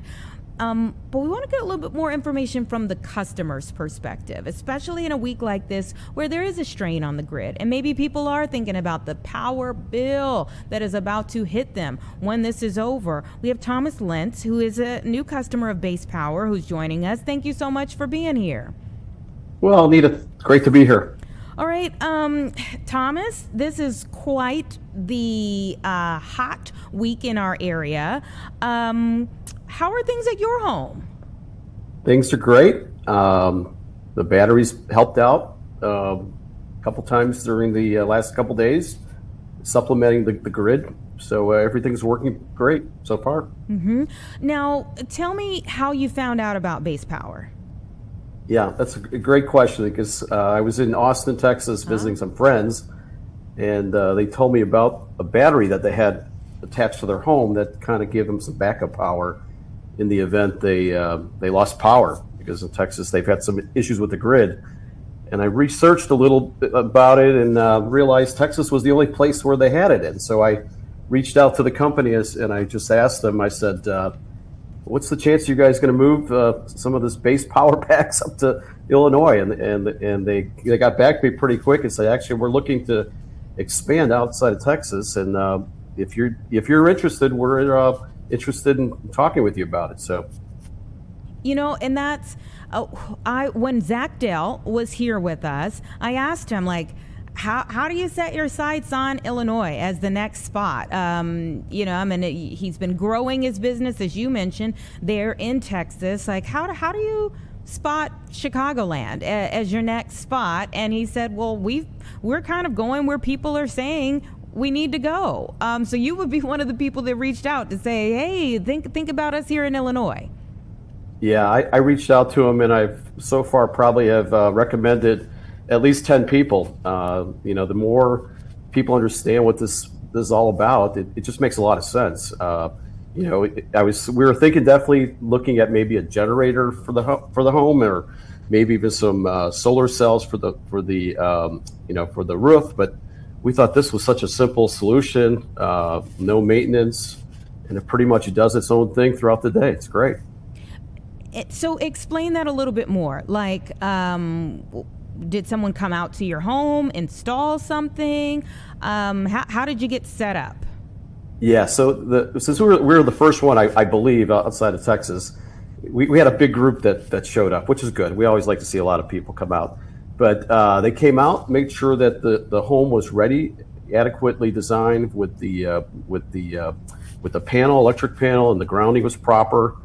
And they said it would work great. And a couple months later, they came out after they got approval from the local utility, which is always somewhat of a challenge. And they installed it, and it's been working for 3 months now. And since it's been installed, we've had a couple little blips with the grid, but we haven't noticed anything. And we're waiting for that one big power outage so all of our neighbors could come over and enjoy our nice cool weather with the nice refrigerator operating properly. So yeah, and he did say that it gives you a time span, should there be some type of issue in the area, that it would give you a time span still having power.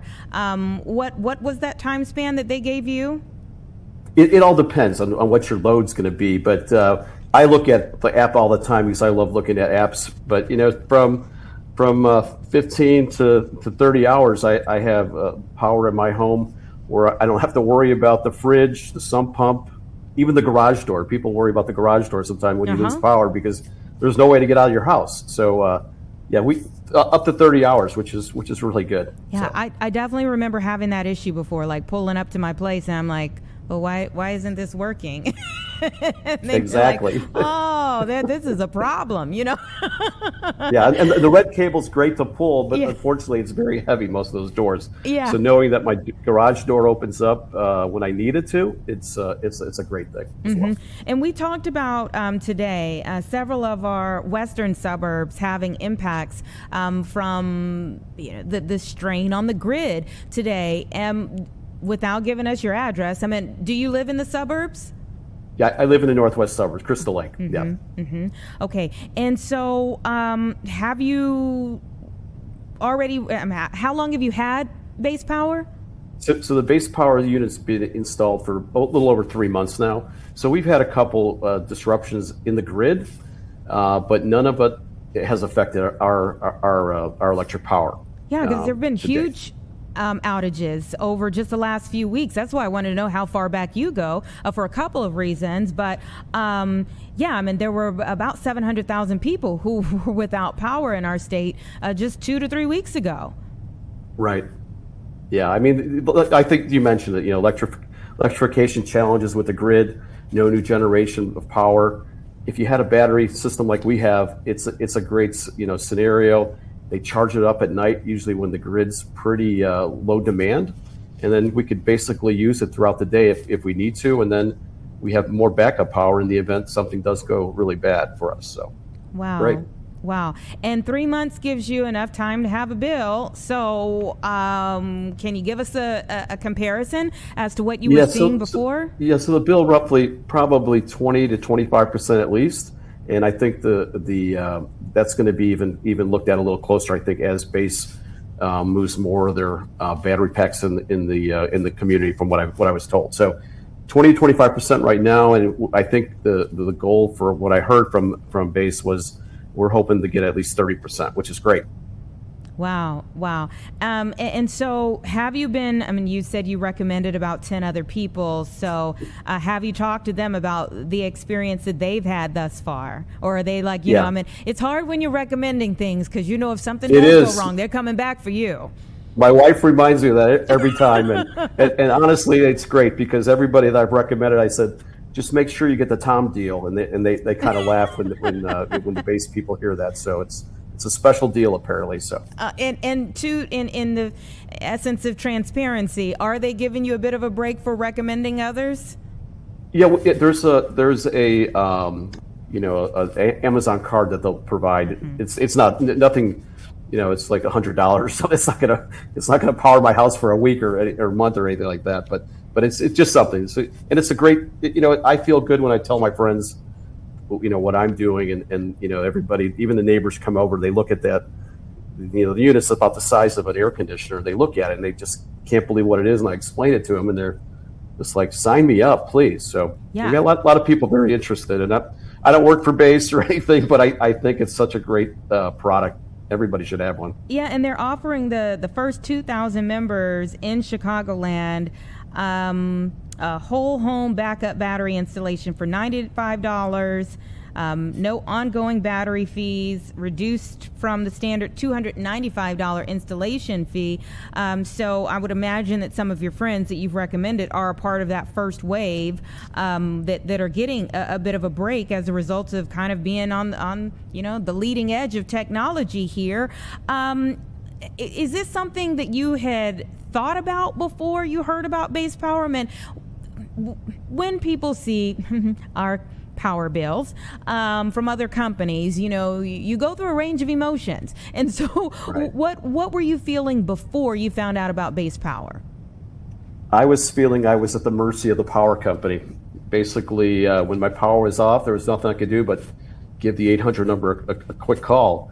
Now I feel like I have some control over, my electrification needs, which feels great. I feel, really comfortable about that, realizing that, I could run all the things that are really important to me for a couple days at least. Mm-hmm.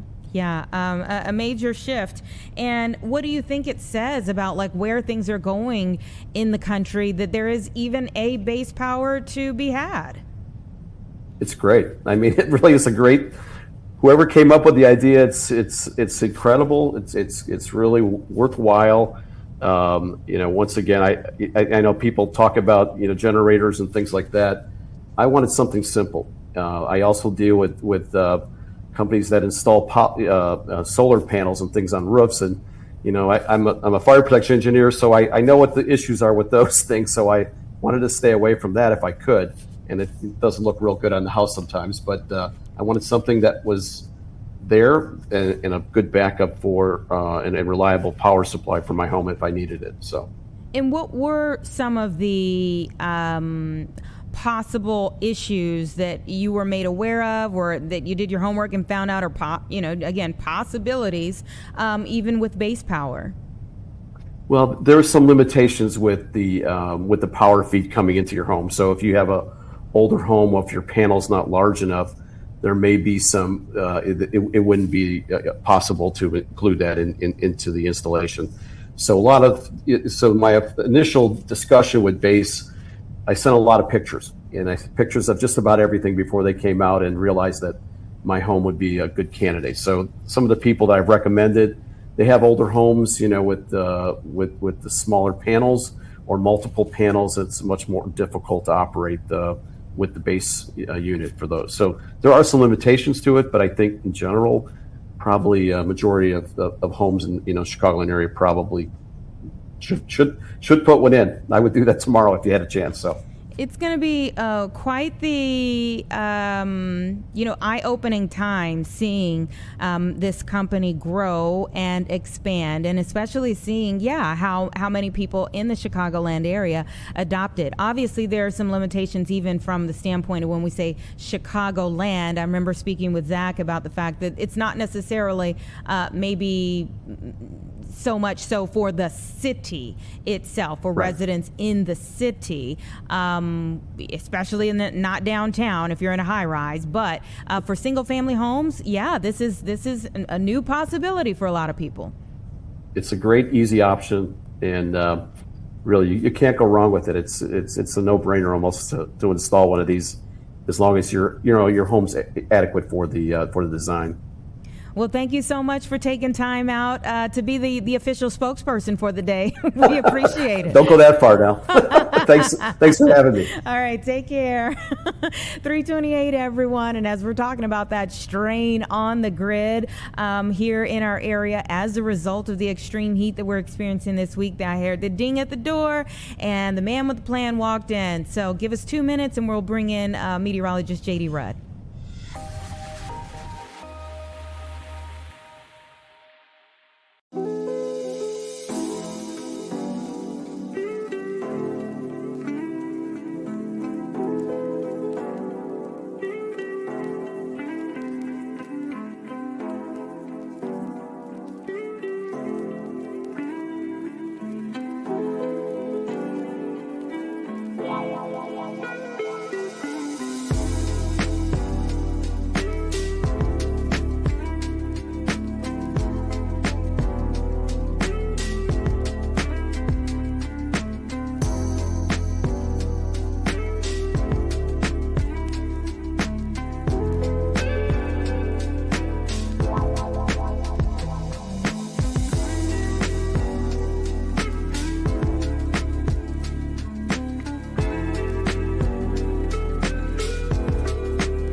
Okay, welcome back, everyone. 3:30, and meteorologist J.D. Rudd is here. Hello, Anita. We are in the AC, thank goodness. Yeah, it is. It's blasting, and we need that. Yeah.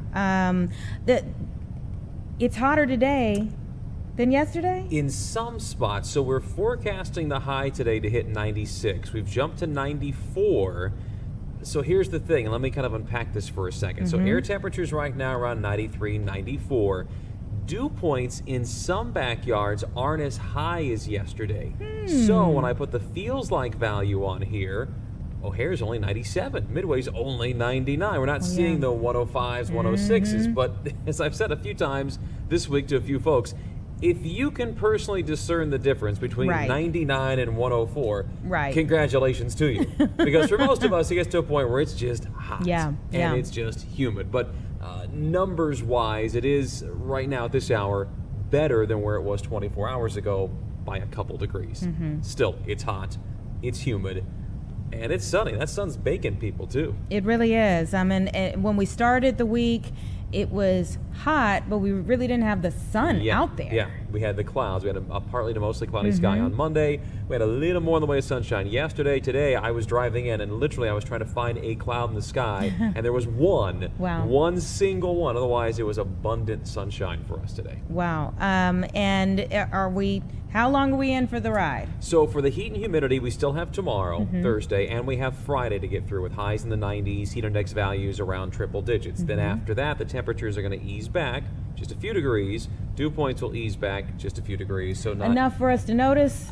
Maybe. I mean, it's one of those deals, and we get this way in the wintertime, too. You know how it goes. The first time we have, like, 25, 30 degrees, we go, oh, it's so cold. By February, we're going 25, 30.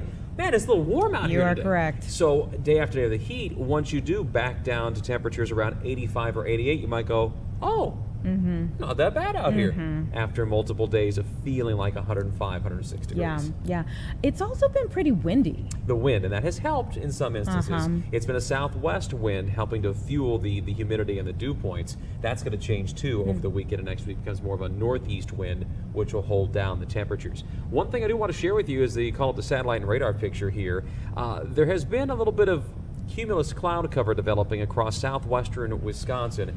We've talked over the past couple days how we're underneath this ridge. It's one of the reasons why we have this heat dome over top of us. That ridge is starting to shift a little bit, and there is a small potential that later on this evening, right along the Illinois-Wisconsin line in northern sections of McHenry County, we could see a shower, maybe a thunderstorm. The rest of us won't get that today.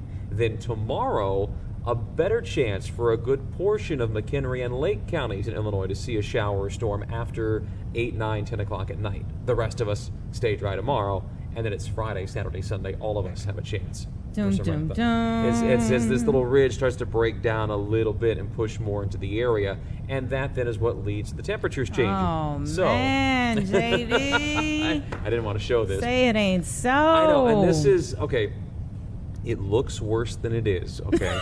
It looks worse than it is. So again, tomorrow, let's just break this down day by day. Tomorrow, that chance is primarily going to be in our far northern counties and most likely later in the day. Friday, that day is still a little bit in question, but the data I'm seeing is suggesting a morning chance of rain, early morning, and then an afternoon to evening chance of rain and thunder. Now, the most recent forecast models are still suggesting the bulk of that rain is out of our area by about 8 o'clock in the evening, which means if anybody's doing any 9 p.m., 9:30 p.m. fireworks celebrations on Friday, cross your fingers, will be okay. But if you have dinner plans might be a different story depending upon where things take shape. I don't think it's going to be everybody getting the rain on Friday.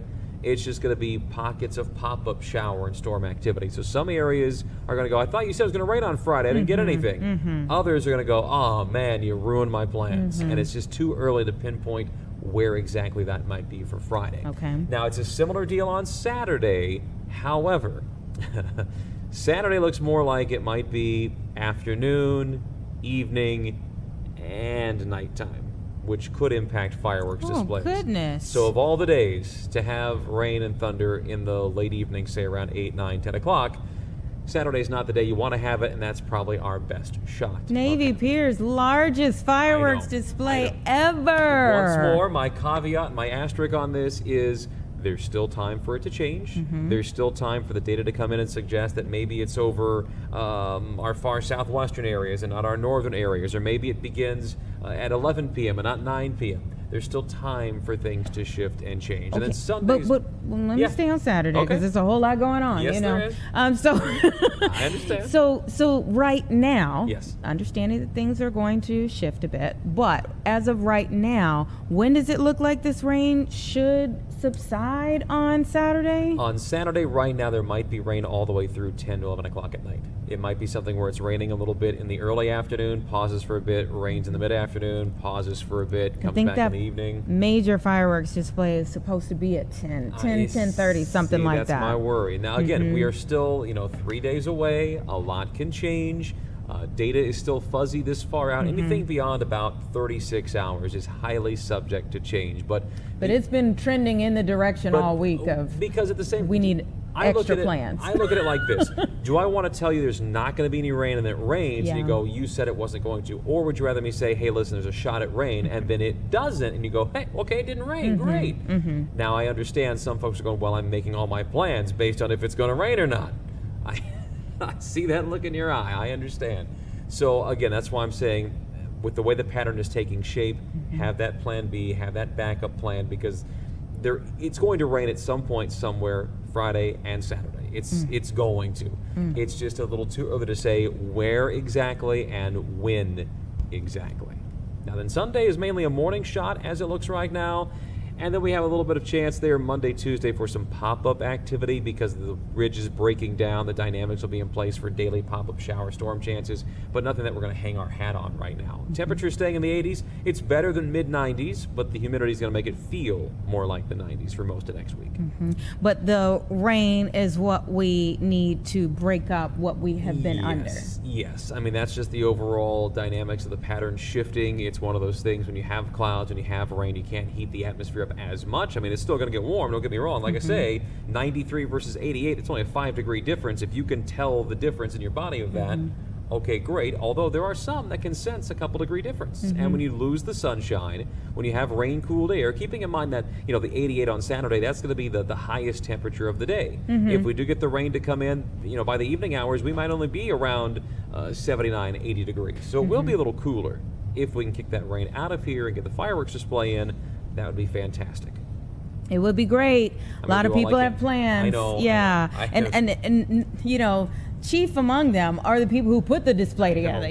So I feel for them when they've put all of this effort into it, and then it's like, and I'm sure they have put contingency plan upon contingency plan together, but still, I know. You wanted to go off the first time as planned with no problems, and we've had all these days now where it hasn't rained a drop. It's been perfect for any kind of fireworks or anything else like that, and now when it comes time to do them, sure, why not? Mother Nature says, let me try my own. Plus the visitors. I mean, we live here, we love it, and if you tell us we need to move it back a week, we're good. We're here. Yeah, but somebody who's bought a ticket, a hotel, that's coming here and going, wait a minute, sorry, we were planning on doing this on the 4th at Navy Pier, or wherever else it was we're going to go, and now this, come on. There's always a hotel lobby, I know, but it's just it's a bummer. Yeah, it is a bummer.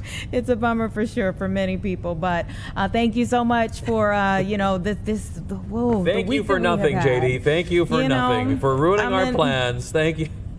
At least we know what it is. Remember, I am the server at this restaurant, not the cook. I have nothing to do. Yeah, you're the messenger. I bring it and I go, here's what the cook made today. I'm sorry that there's a hair in there. Oh my God. Oh Lord, no. You talk about complaints. We'll comp your meal. We'll give you coupons to come back. Why would I want to come back? Exactly, yeah. Give us 2 minutes, everyone. Thank you so much, JD. We will see you coming up in the 4 o'clock newscast. Now, have you been keeping up with FIFA? Yes. Have you been keeping up with Sammy P's coverage of FIFA? Listen, there is no other coverage like Sammy P's coverage of There FIFA. really isn't. I mean, it has been quite.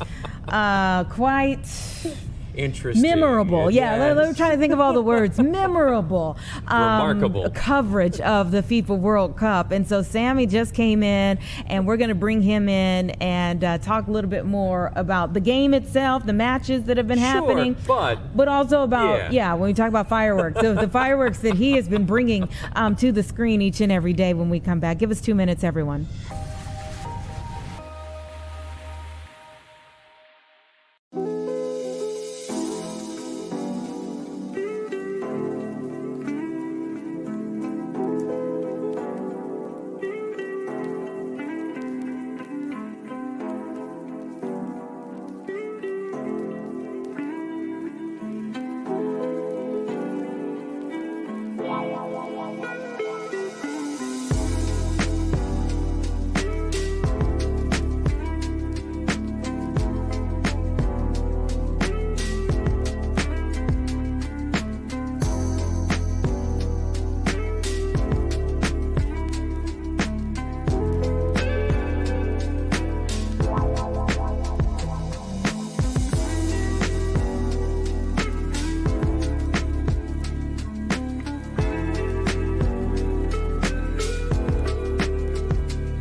All right, welcome back, everyone. 3:43, and how many times have you gone viral in the last week, Sammy P? Wow.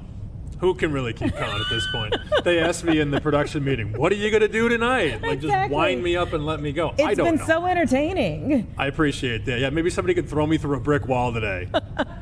Let's go through some of the things that have happened during your FIFA World Cup. I was even anticipating as you sat down, I'm like, we doesn't smell like beer today.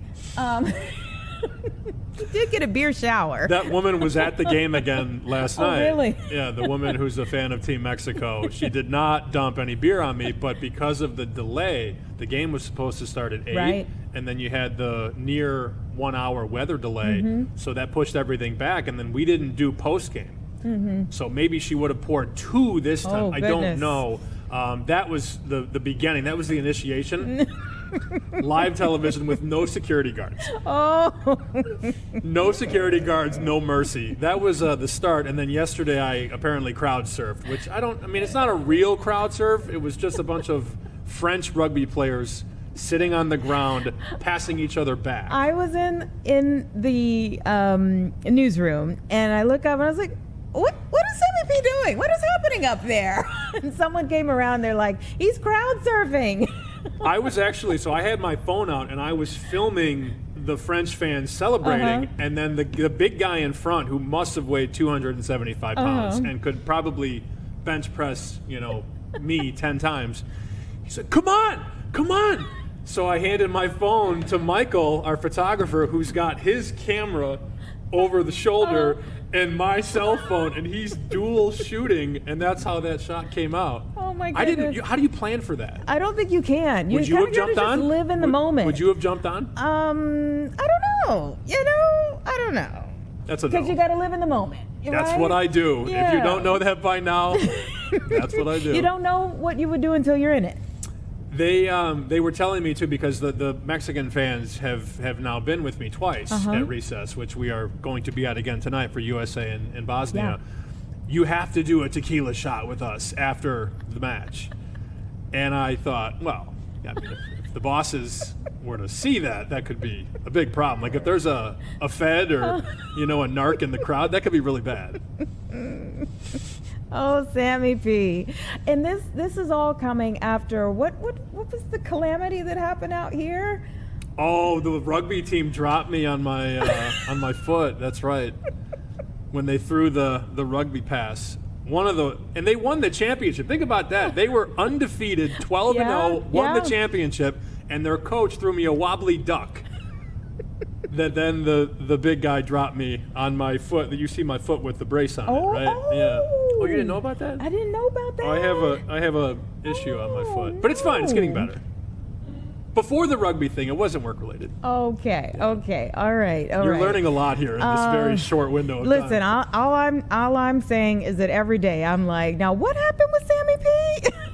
You are living your best life right now. I'm trying my best. I can't, like I said, you don't know what's going to happen. Yeah. It's more about, because I'm a radio guy, and that's about reacting on the fly. Well, you know, this is essentially a radio show that you do for hours on end. Something happens, and you either make it happen or you don't. Yeah, just kind of got to go with the flow. So for the actual matches, which match has, thus far, has made you say like, oh, this is going to be, the greatest competition for the U.S. or like the very likely winner in the end? Well, the likely winner is France. They're a 2-1 favorite right now, which is very, very cheap. So if you bet $1, you win $2. And are they showing up as like? Oh yeah, they're dominant, and they get clean sheets all the time. So they hold the other team off the scoring sheet, but they are dominant because they are deep. And they have arguably, I think he's the best player in the world in Kylian Mbappe, who had 2 more goals yesterday as France got it done. I think 3-0 was the final. They're the team to beat for sure. To the point on the math, so I told you France was 2-1, so $1 wins you 2. The USA is 30-1. So $1 wins you 30, which tells us mathematically they're not going to win the whole thing. I think they'd be in trouble against teams like France or Argentina with Messi or Spain with all the depth that they have. But the USA should win tonight. Okay. The match is, I believe, let's see, I should know this because I'm going there. The match is at 7 o'clock against Bosnia, and USA prohibitive favorites in the match. Okay.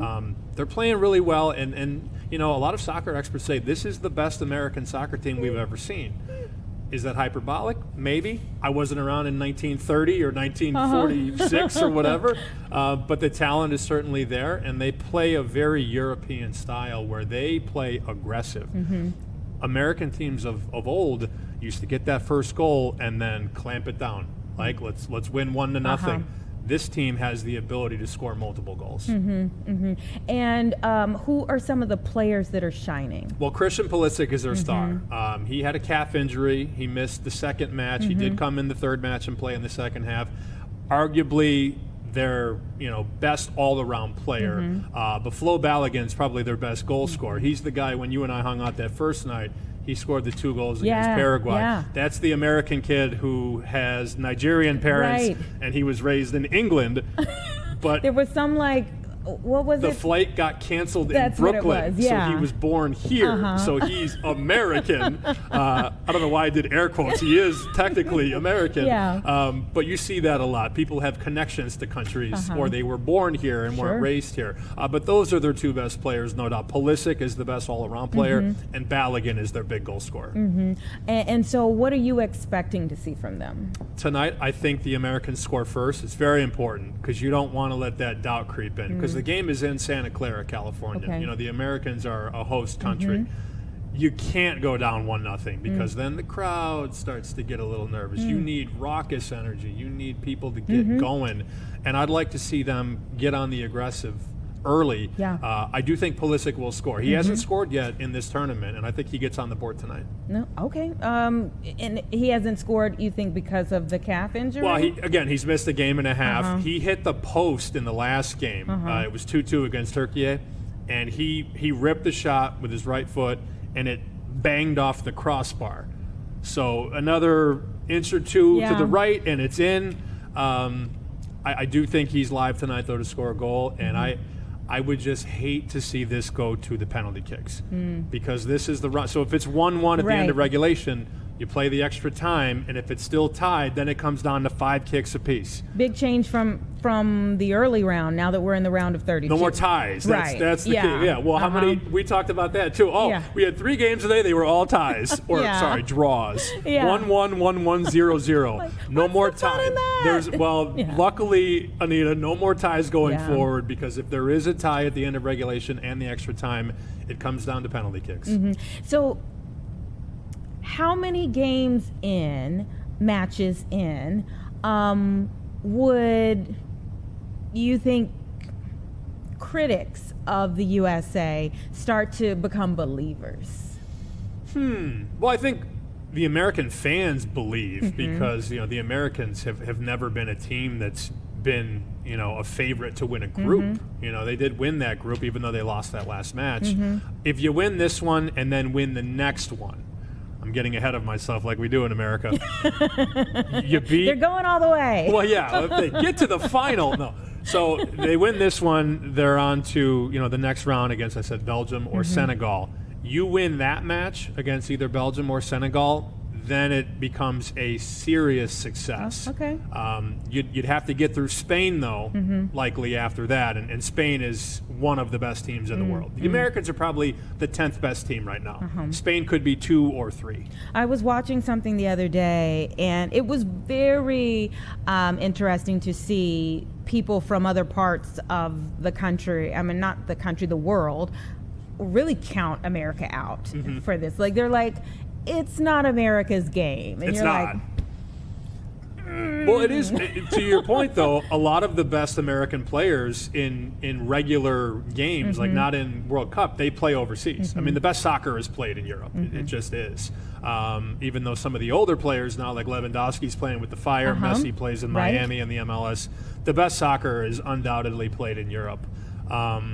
Have you seen some of the fan bases, though, across the country? Gosh. The Scottish in Boston? Listen, I have joked about the times when Messi has, well, there was the first time when Messi was supposed to play here, when there were like Messi jerseys everywhere. And I'm like, you do know he's visiting, right? And then he wasn't even playing because he was injured. But there were like Messi jerseys everywhere. And then just recently here, before the World Cup, but the last time that he was like scheduled to play here, and he did play here, I mean, it's amazing.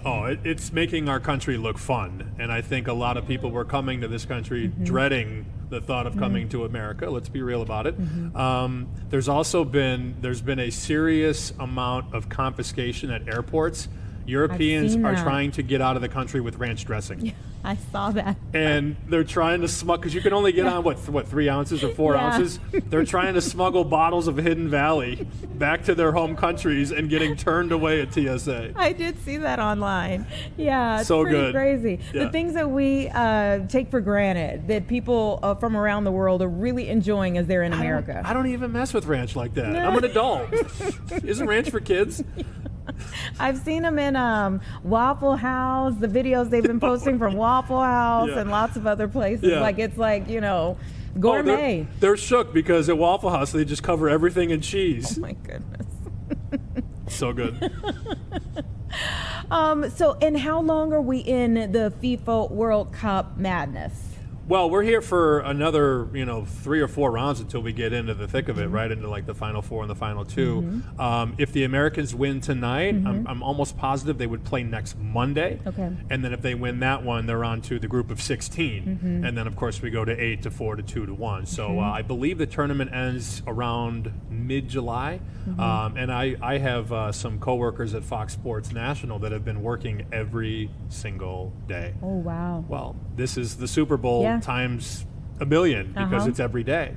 I mean, they've played for what, almost 20 of 21 days now, and that production team got to get the games up. Yeah. So it's been hectic, but it's been fun. And Fox Sports Digital reported today they have 5 billion social media views.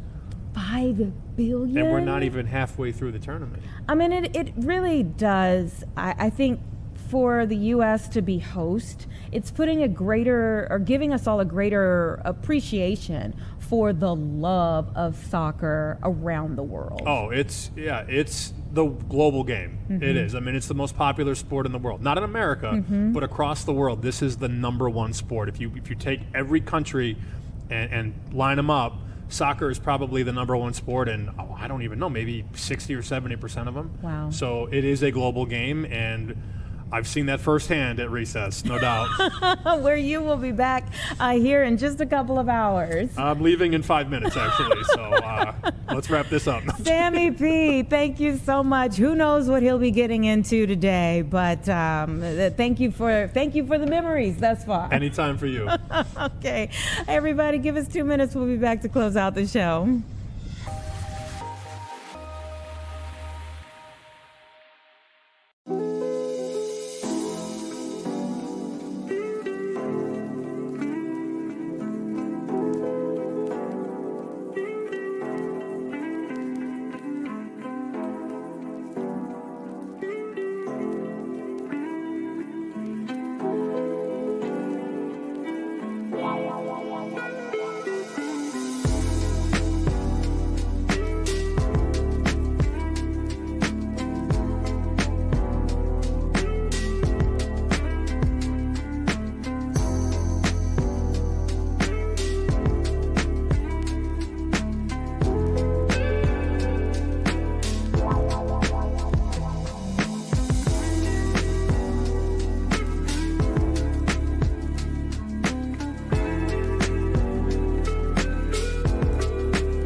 All right, welcome back, everyone, and thank you so much, as always, for joining us for another day of Chicago Live. We've had a lot of fun, but we've also talked about some very serious topics for our area to consider, both today and in the many weeks and months to come as well. Who knows what we'll be talking about tomorrow, but we certainly hope that you'll be joining us for the conversations that will be had. We'll be here from 1 to 4 p.m. yet again, and we're going to turn you over to the 4 o'clock news for now.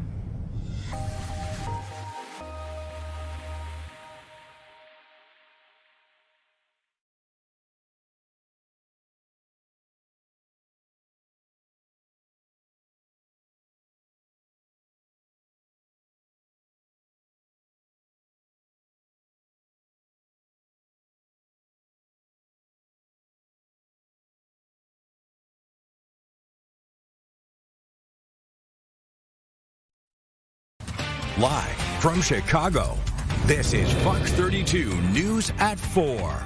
The feds announced a crackdown today while Chicago is suddenly part of a case that started far from here. More than 100 people are stuck in the heat.